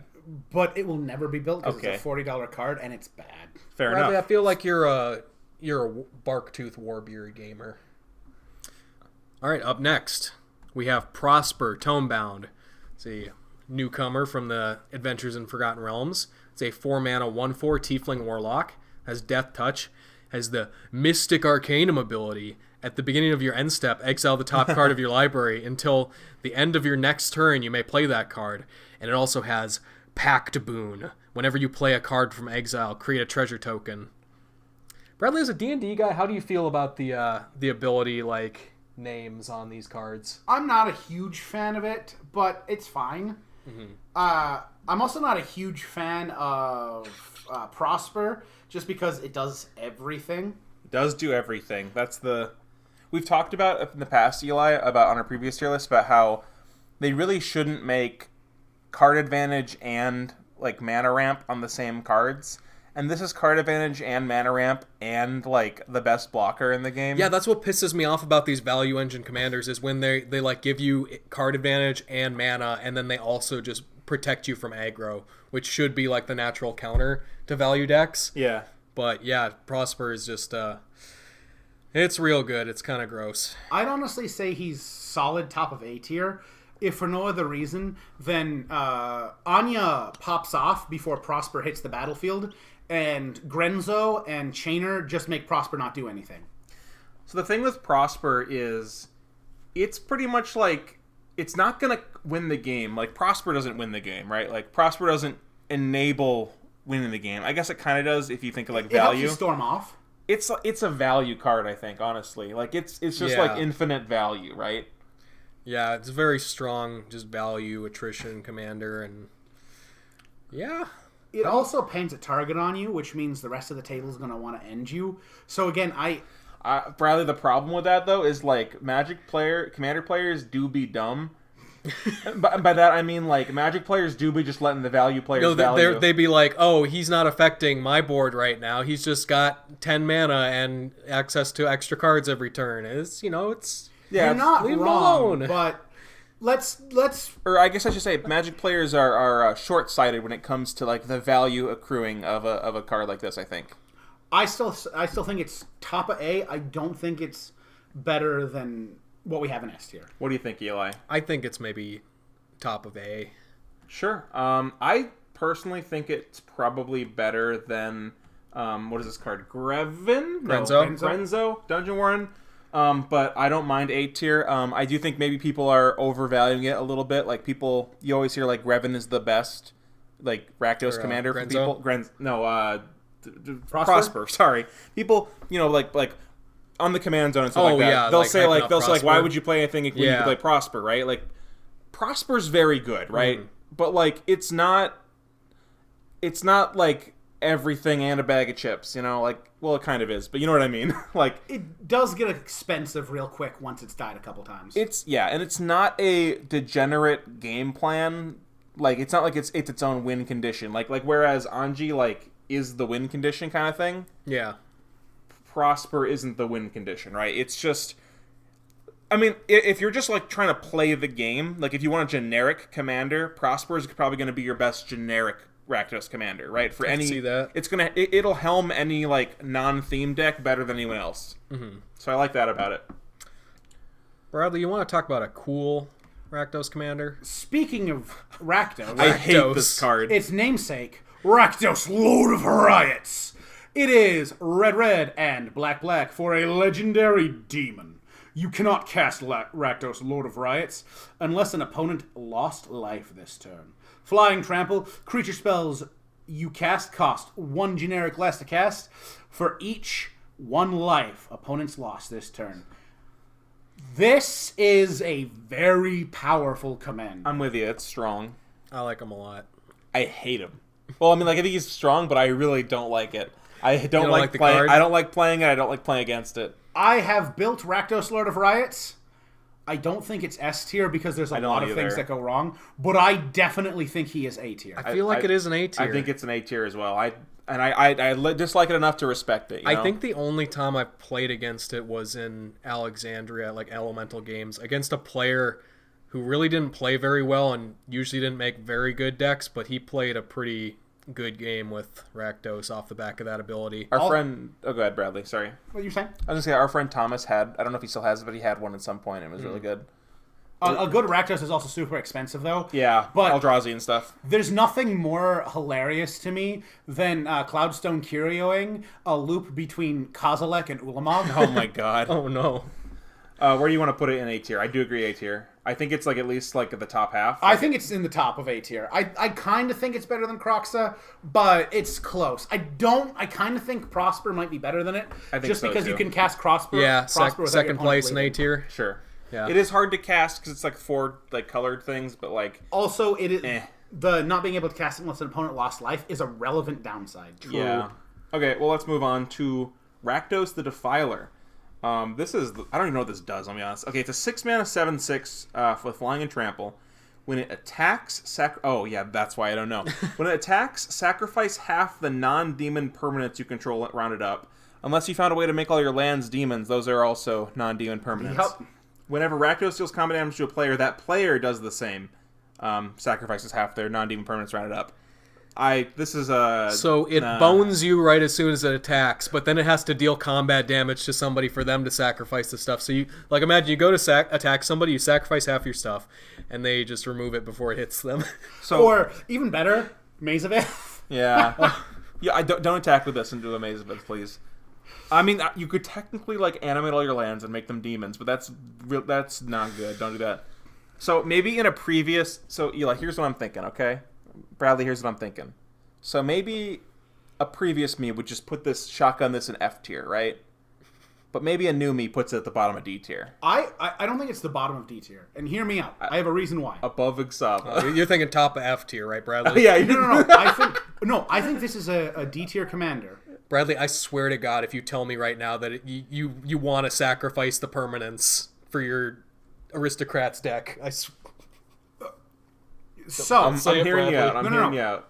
You're not going to play this card unless you built around it. So of course. You want to sacrifice the permanents. The fact that it does something, that it does anything, puts it above Exava for me. I agree. Exava sucks. I'll let that slide. I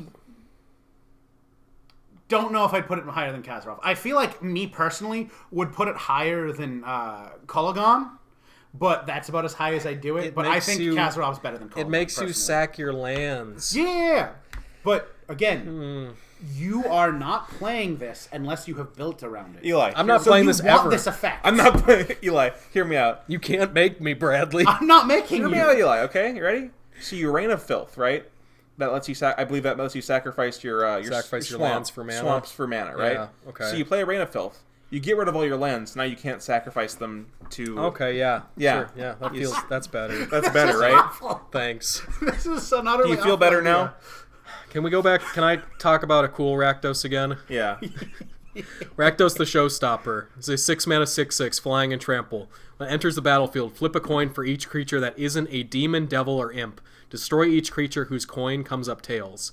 So I've played this in my Chumbo Tribal deck. I don't need more. We have a friend who plays this as a Rakdos, like, ETB kind of... Conjurer's Closet kind of deck. Yeah. Or the land that's terrible that does it.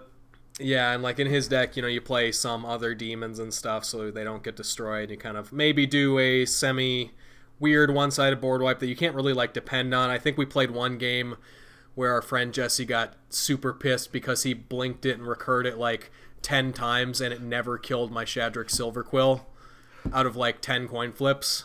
So didn't want to die. So yeah, just know that going in, it can't kill Shadric Silverquill. What do you think, Bradley? So, okay, my favorite part about Rakdos... It's the flavor text, isn't it? Oh, never mind. No. Entertain me. My favorite part of Rakdos, the Showstopper, is when it kills one guy and you're just like, fuck this guy in particular. Yeah, exactly. It is so hilarious. I love this card. This is the epitome of Rakdos for me. I couldn't justify putting it lower than B because it's both good and terrible at the same time. It's literally chaos. It's random. Yeah, and it is literally the namesake creature of the color. It is better than everything in C, in my opinion.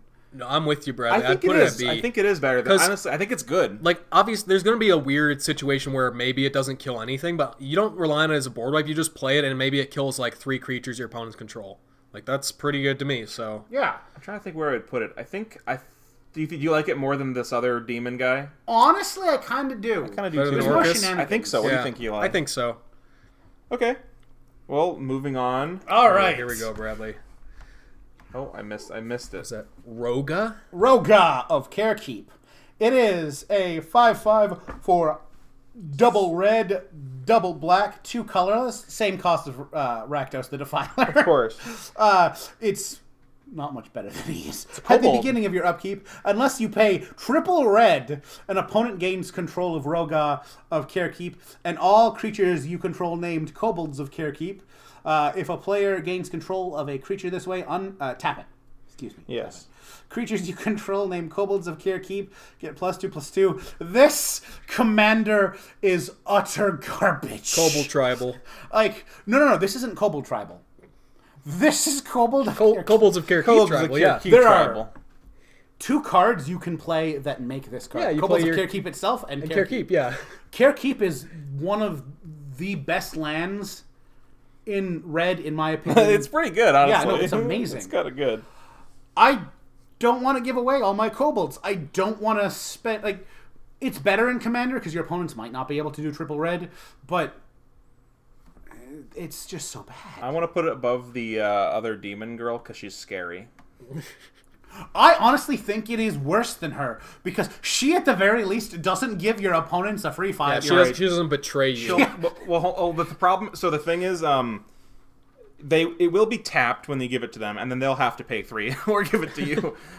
Even still, no, they don't have to give it to you. They Or, can give it to someone. somebody else. Okay, well, she would kill me if I put her below this guy. You could literally cast this spell and never see it again for the rest of the game. That is a good point. So you probably pay 3. Yeah, it's terrible. All right, moving on. We got Sethron. Herloon General, and Bradley and I both, I think, have played this. I haven't played it as a commander, but it's 5 mana for a 4/4 Minotaur Warrior. When it enters the battlefield, or when another non-token Minotaur enters the battlefield under your control, you make a 2/3 Minotaur token, and it has the ability 3 mana, 2 and a red-black hybrid. Minotaur creatures you control get +1/+0 and gain menace and haste until end of turn, and you can do that multiple times. So, I've played this card in my Carter deck because I wanted to play like a little bit of a Minotaur package in the deck because of the big 8 mana or 9 mana spell that puts like 3 Minotaurs into play from your deck. And I found this card to be actually surprisingly good, even with very little Minotaur synergy. Like let's say this is the only Minotaur in your deck and it's your commander. It's gonna be good stats for the cost and pretty difficult to block because it'll, if you activate its ability, you pump up the guys, they get menace and haste. Like it's not easy.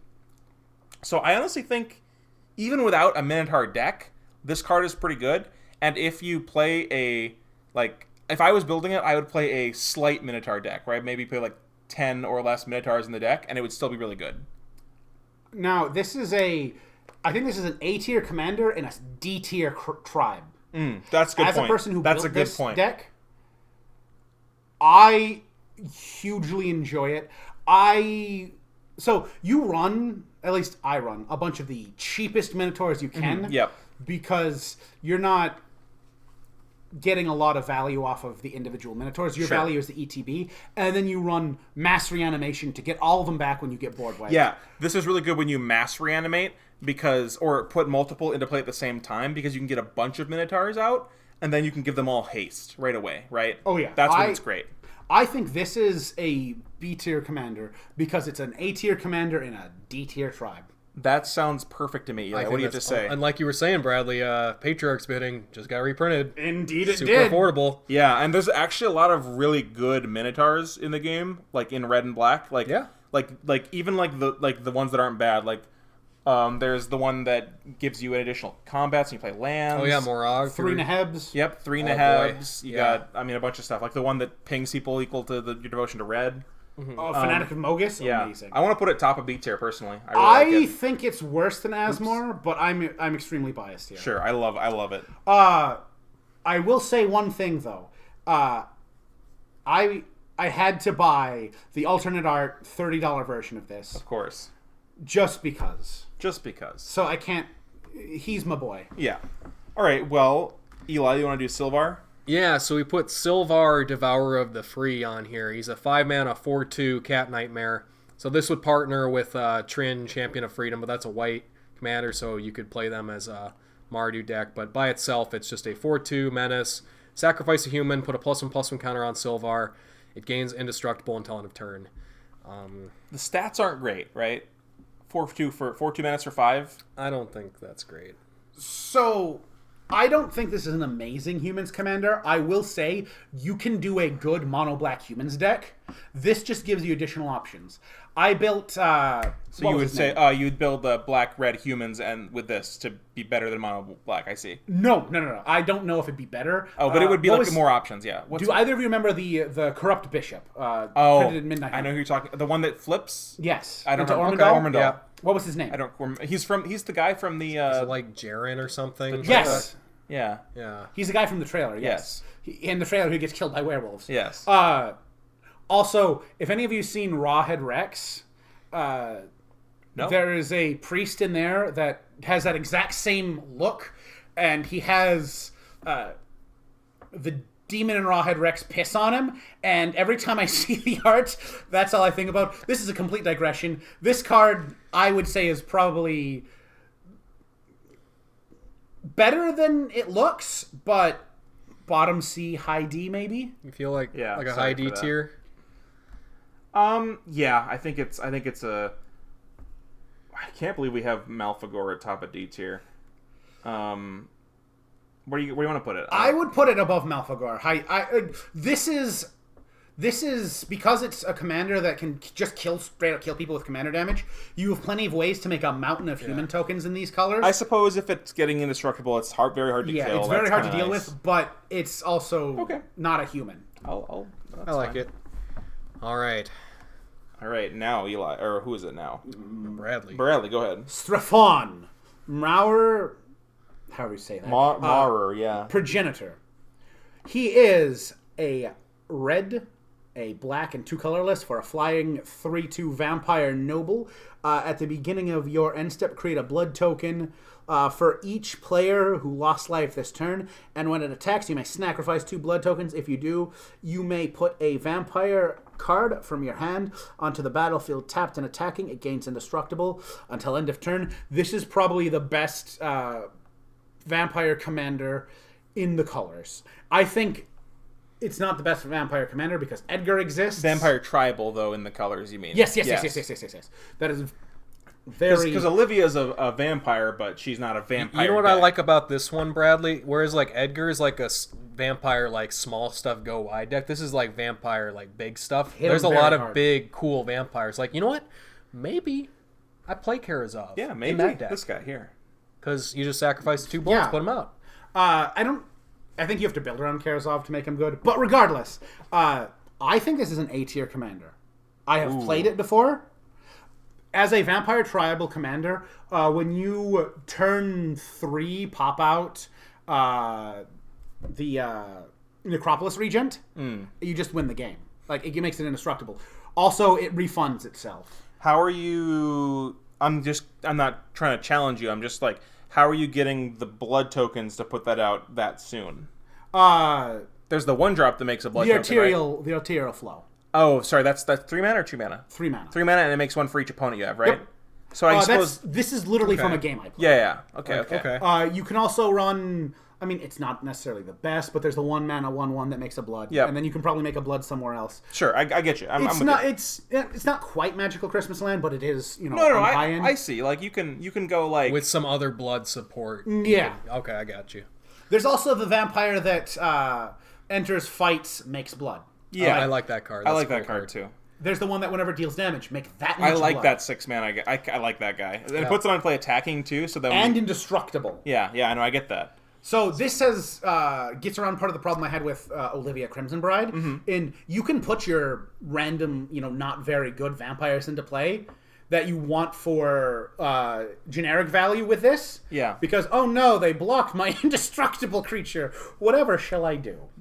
Now, it is from your hand, which is not card advantage, right? Because you have to put it into play from your hand. It's mana advantage. It is. Huge mana No, I advantage. agree. I'm just trying to... Comparing it to Olivia, right? It's different. But It's also 2 less mana. Very true.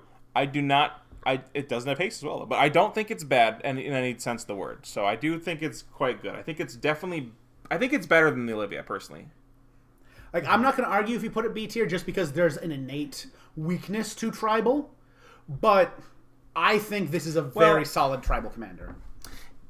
Maybe it's better than Olivia as a vampire deck, at least. I don't know how I feel about it in general, actually, but it's a better vampire tribal for sure, right? I think it's better than probably the best C tier, at least. I think that's true. Yeah. I think that's true. I just don't know where I want it. It has a very explosive... as someone who has played this deck, the precon, without any changes, has a very explosive potential to it. I get that. Yeah, there's some real good vampires. What do you think, Eli? I think it seems like a high B tier. I think I want to put it like maybe up here. How does that make you feel, Eli? Or do you want to go like below Cardor and stuff, maybe?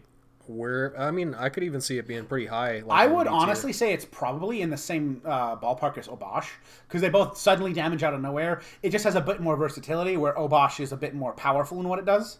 Okay, so like above or below Obosh, somewhere around here? Either way works for me, personally. Cool, that, Eli? Yeah. Okay. The next one's cool. Oh, I'm jealous. You get to read this one. Alright, the next card is the Scorpion God. It is 5 mana for a 6/5. Whenever a creature with a -1/-1 counter dies, draw a card. 3 mana, put a -1/-1 counter on another target creature. And then when the Scorpion God dies, it has the Amonkhet God clause where it returns to its owner's hand at the beginning of the next end step. So pretty much never to pay commander tax on it, unless it's exiled, which is really nice.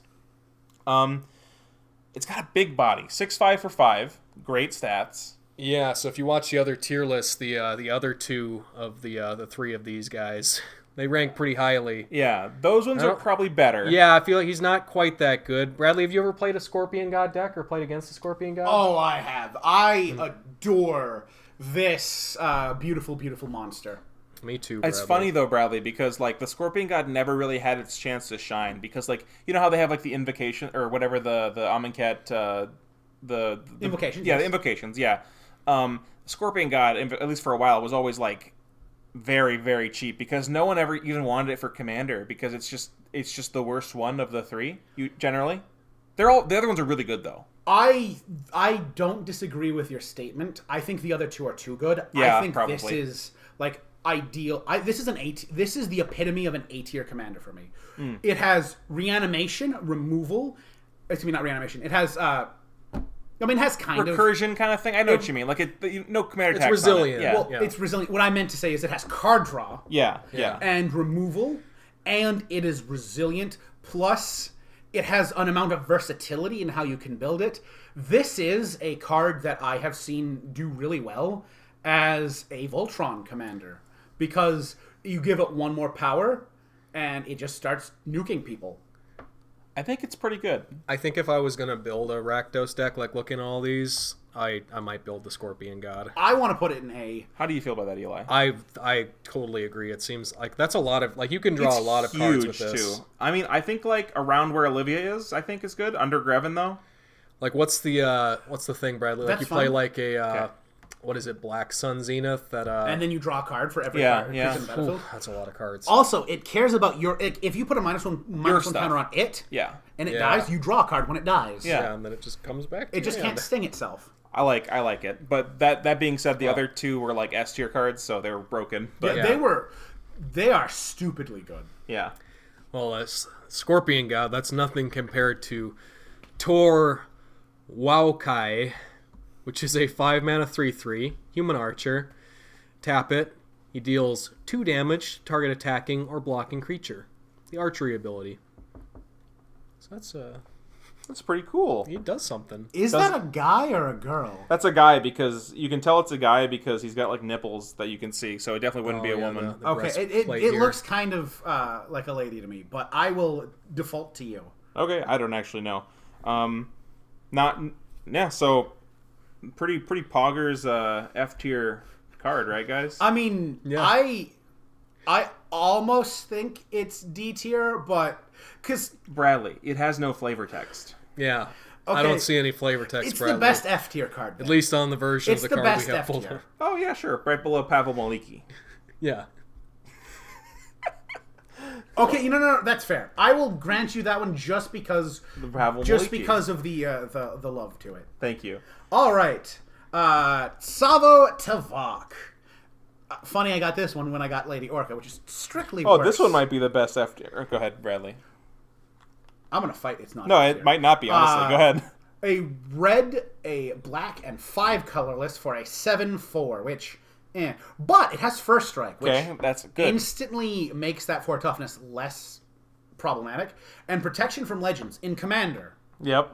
And it has pay a black, tap it, destroy target legend. It can't be regenerated.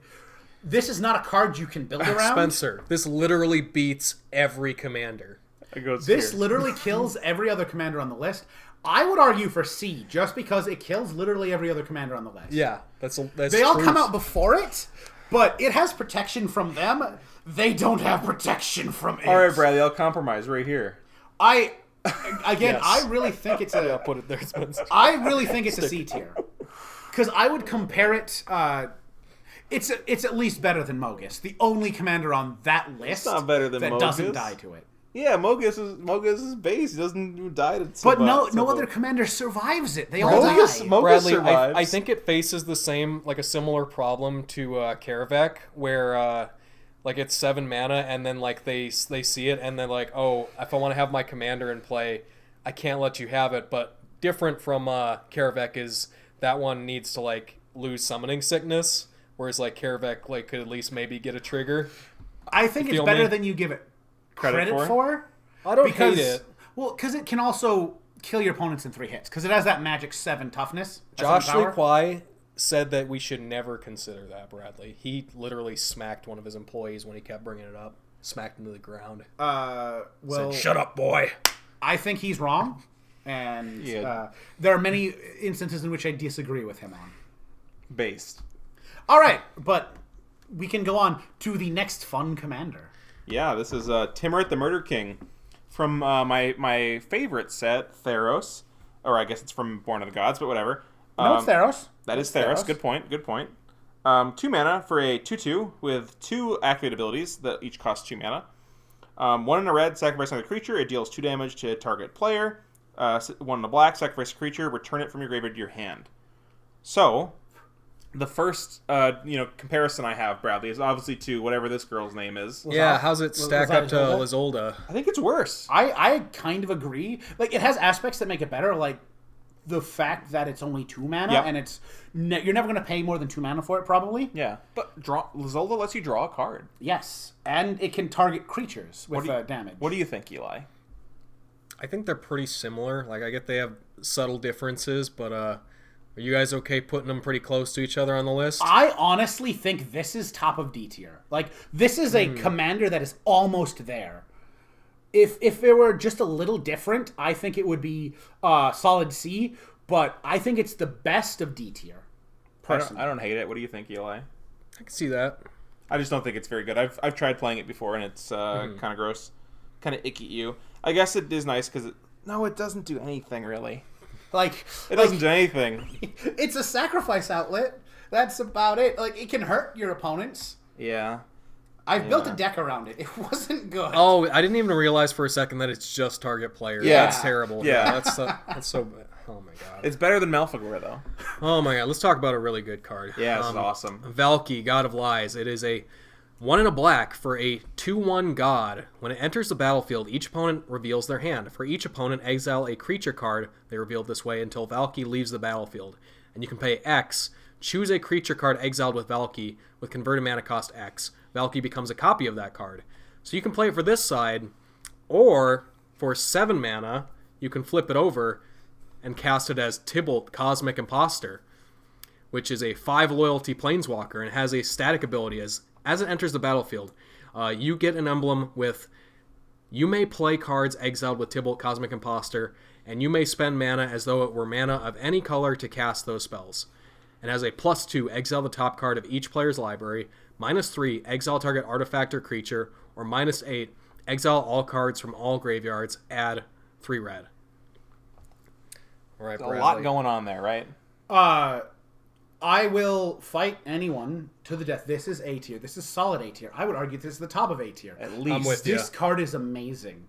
This card... So, I've said, most people have talked to you about this.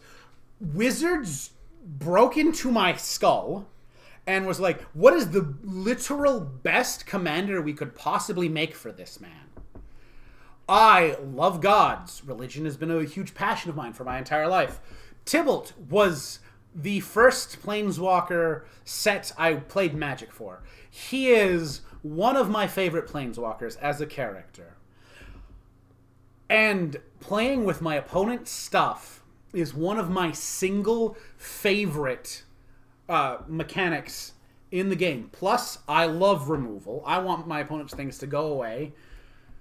It is, without a doubt, it's so good. It's so amazing.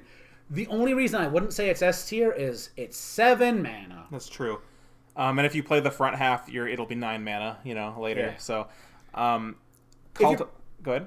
Call Time was a great set. All the gods from Call Time are really cool, with the exception of the blue one. Screw that card. I don't like it. No, I'm just kidding. But, Which one? Which blue one? Cosima. Yeah. Cosima. It is fine. Yeah, whatever. I also don't like Allrund. He's lame too. But whatever. This is neither here nor there. Yes. Valki / Tybalt are really cool. I feel like if I was playing... I like the idea that I can kind of pick and choose which one I want to play in the game, because I feel like you don't want to play both, because it's gonna if you play Valki on 2, maybe you play Tybalt later in the game, but it's gonna cost a lot, right? Well, I in my Tybalt deck, I built him to play Tybalt, I imagine. Oh yeah. Yeah. I run plenty of animate dead effects. Not animate dead. Raise dead effects. Oh, so you can put it back in your hand. Okay, that's a good idea then, Bradley. That's a good plan. That way you can cast the front side and then do that again. It just... Oh my god. It's like so much value, right, Eli? It's so much card advantage. I put this in my Marchesa Near-Death Experience deck just because it's just... Tybalt's just such a good stuff card. Like, my favorite thing about Tybalt is, I think when they were discussing this on the Command Zone, at Planeswalkers in general, they'll talk about it like they're just dead straight away. And he is expensive, but I like the idea that you can play him for 7 mana, use his -3, exile an artifact or creature, and even if they kill him, you get to cast that card. Yeah, forever. So it's like a 2-for-1 no matter what there. Also, +2 effectively draw 4. Yeah, kind draw of better because they're not going to be able to really take it from your hand. It. Yeah, you can play. It says play, so you can play lands as well. Mm-hmm. I think Tybalt/Valky is a solid A-tier commander. Yeah. One other thing I want to say about this card before we move on. Go ahead. It has 3 arts. Each art is a different aspect of Tybalt. The original art, which honestly is kind of my favorite, is the more flamboyant Tybalt that you get in with his dialogue on Arena and stuff like that. Super flamboyant, super fun. There's the Kaldheim showcase art, where it's the serial killer Tybalt, where he's in the fur jacket with a dagger. That is Tybalt from Innistrad when he's a torturer. He's a monster. Oh, that's terrible, so cool. terrible. And the dagger goes through the text of the card. And then there's the kind of borderless Tybalt, where he's super sweaty looking. That is Love me a sweaty Tybalt. Well, that's kind of the really twisted Tybalt. It looks so cool, right? It's the really twisted Tybalt. It's, in my opinion, that's pedophile Tybalt. Sure, he just looks gross. And he he's a looks bad guy. gross. He is definitely a bad guy. But yeah, so how do you? I think it's probably worse than a Rakdos deck, but I want to put it above. I think we like it better. I think we like it better. So how about right under Prosper? I would put it above Prosper because I like it better than Prosper. I do and it too. does very similar things to Prosper. Oops. Except for it steals from everybody, and you can run Prosper in the deck. You can run Valky in the Prosper deck. Yeah. Okay, now we've got... Bile Smasher the Fierce, who is a red, a black, a colorless, for a 3/2 Goblin Berserker. Whenever you cast your first spell each turn, Bile Smasher the Fierce deals damage equal to the spell's CMC to an opponent at random, and his partner, which is not relevant for this list. Well, Bradley, it is, because you can partner it with a red or a black card, and then it's still a Rakdos deck. Yeah, you could just... that's fair, but I feel like for this list, it's... Sure, fair enough. Yeah. It gets a little bit of a bump for being a partner, but besides that, you're right.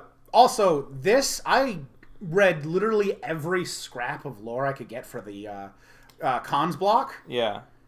Bile Smasher is a really cool character, and this is a beautiful lady. Yeah, and it's really cool art. There's cool dragons in the background. It's a good card, too. Everyone knows the power of Bile Smasher. A lot of people play it for the colors, right? You play Bile Smasher and your other favorite 2-color commander for the colors. But with whatever, Thrasios or something or Tymna or whatever. But it's just a really good card, honestly. I think by itself it's a solid B tier commander. I think so too, Eli. Yeah, it's a lot of damage. I think that's pretty fair. That's a lot of damage. That's a lot of damage. Does the partner give you? I think it's worse than Asmor and Judith. Sure. But I think it's solid right there. I think it's better than the other partners, yeah. Just because, it doesn't do a whole lot by itself. Yeah, it doesn't really do it's just a good card, right? Yeah. Okay. Now, we've got, what is it, me now? Wart the Raid Mother? No, Wart Boggarnauti. Or Boggarnauti, good. If this were Wart the Raid Mother, we'd have a discussion. Eli would be mad because he hates Wart. What? Don't worry about it, Bradley. Different tier list. Go listen to that one. Okay, Wart Boggarnauti is a 4-mana 3/3 Goblin Shaman with Fear. Does anyone remember what Fear does? Can't be blocked except by artifact creatures or black creatures.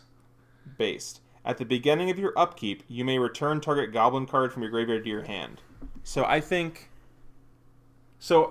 there's no other goblin synergy on this list, right? Yet? I don't think there are any other goblin synergy cards. Nope. So, but I think every other card on this list might be a better Goblin commander than Wart is. I disagree adamantly. Well, when I say every other card, I mean this half. I disagree very adamantly. Go for it. So, recursion is undervalued. Your goblins are inexpensive. Reanimating them is unnecessary. No, I get it. There is removal in this. There is tribal removal in Lorwyn that you can keep constantly recycling. Okay. She is evasive. So I think she's better than Krenko because she gives you access to all the colors goblins want. Krenko is a very coin flippy card. If someone hits a board wipe, you're dead. She is resilient to board wipes, which are a huge weakness of goblin tribal. That's a hot take, by the way. I have played against many a Krenko deck. Yeah, I get you. I have been able to shut them down. They're glassy as hell. Yeah, they're glass cannons. But I guess Wart is a much more explosive deck, and you don't need to kill Wart. Like with Krenko, you need to kill Krenko, right? With Wart, you don't need to kill Wart. Yeah. Also, Wart has the fear on Wart is not an irrelevant keyword. Yeah. The fact that you can get in there with your commander and just win games that way if push comes to shove, especially with the goblins that sacrifice a goblin to give your commander plus X for X number of goblins sacrifice or what have you. She has so much versatility, so much access to different goblin-y things. I can't not she is, in my opinion, the best goblin commander. What tier I are would you put thinking? her in B tier. What comes after F? G for goblin. What? No, I'm just kidding, Brad. What?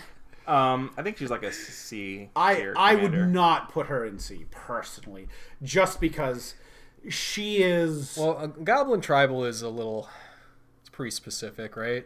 Goblin Tribal specific. As far as Goblin Tribal's good, and everything think. you can do and most of the other things you can do with her. She also has access to black, which gives you Kindred Dominance to wipe away the true. board. So Bradley, hear me out here for a second. I'm just trying, a thought experiment. Not just for you, but I'm trying to figure out for myself. Where would I put Shattergang Brothers? Because Shattergang Brothers is the Jund Goblin deck, right? I wouldn't. I think you're doing Shattergang Brothers a disservice if you're running them as goblins. No, I get that, but people play that as their Jund Goblin. I guess people also play a couple other cards, whatever. But I'm saying I think this is better, probably better. If Shattergang Brothers was 3 colors and did what Wart does, I think Wart might be better than that. So I'm trying to think how I would rate that, and then I would put this above that. Does that make sense? I think Shattergang's probably A tier if you're not doing goblins and you're actually Sure. building it how it should be built. I think if you're building goblins, it's probably C tier. Oh yeah, She's once you cast her, she's no extra mana investment. B to for do the Boggart. thing. B for I'm with you there. B for Boggart. I'll be down. No. Actually, though, I agree with you. B tier. I think. I don't like tribal, but if we're going tribal, I think I might like it more than Hidetsugu, honestly. Yeah, I would say that. so. Sure. Yeah. It's a really decent card advantage. All right, 2 left, guys. This is Zancha, right? Yeah, we got Zancha, Sleeper Agent. It's a 3-mana 5/5 minion. As Zancha, Sleeper Agent enters the battlefield, an opponent of your choice gains control of it. Zancha attacks each combat if able and can't attack its owner or planeswalkers its owner controls. And for 3 mana, Zancha's controller loses 2 life and you draw a card. Any player may activate this ability. Zancha's pretty cool. Zancha is very different. She's very unique. I really like Zancha.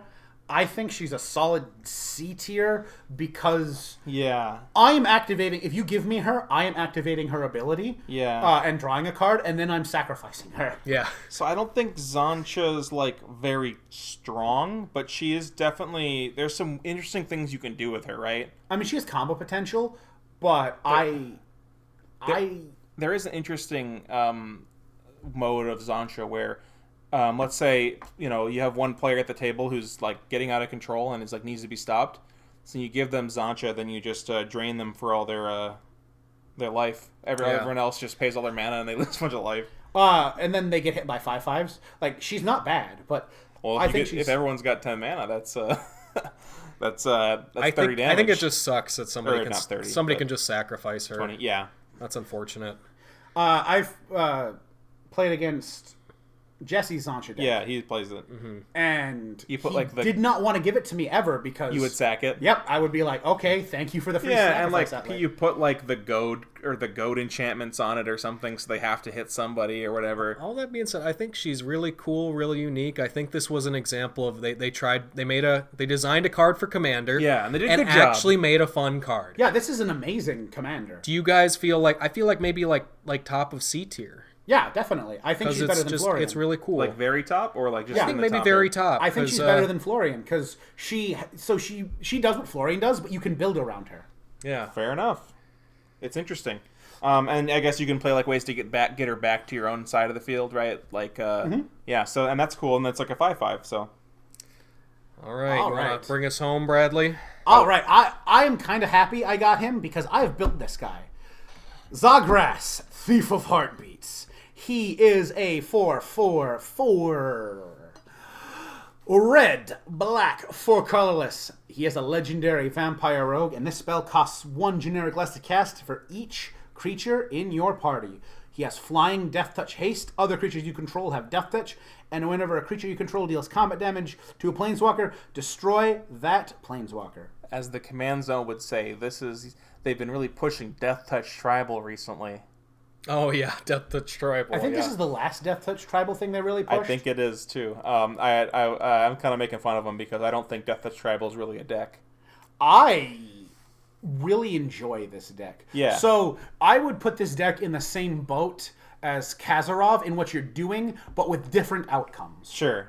Like where you Goblin Ward, whatever the one that deals 1 damage. Sharpshooter. No, the red one, Chain Whirler. Yes, that That's one. cool. I run that in the deck. Yeah, that's what I'm thinking. Sharpshooter's good though too. So one of my favorite ones to run in there is there's Ronin Cliff Rider. Yeah. It's a 2/2 with Bushido 1 for 5. It's not a very good card. but whenever it attacks an opponent, it deals 1 damage to each creature they control. Creatures, yeah. So Nice. turn 5 that, turn 6 The boom him. kill your creatures. I don't screw you in particular. Yeah. All of your creatures are dead. He's super fun. I would put him medium C tier because there's a lot of moving parts in order for him to be successful, and he's not very good against decks that aren't creature heavy. But he's not bad. He's not too bad. Yeah, no, he's super fun. Also, like, the party isn't irrelevant, right? Like, you can get him to cost 1 less, 2 less, maybe, yeah, right? definitely. Yeah, like you're probably incidentally playing some party creatures, right, Bradley? I actively put party creatures in Yeah, there nice. because there's a party sub-theme, because, I kind of really wanted to build around the commander. Yeah. I have cast him for 2 mana sometimes. Usually, he is 4 mana. I could see 5 or 4 mana pretty reasonably, yeah. And that effect for 4 mana is amazing. What is it? Like, there's some good red wizards, clerics, I don't know I think there are probably some good black clerics. Yeah. What else do you have? Rogue? There's good black rogues. And what else? What's the other one? Warrior's the only one you can't find a lot of There really might good be, warriors. like, some red warrior creatures that are okay. The miniature triple warriors. red goblin is the a Chain Whirler warrior. is a He's a warrior. warrior. There you go. There's a 3/3 for 4 pinger from I know what you're talking about. Original Ravnica that's a warrior.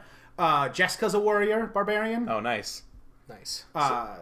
Which also has first strike and pings. Yeah, so, it's like, perfect. Yeah, it's So where do you want to go? I mid C tier, probably.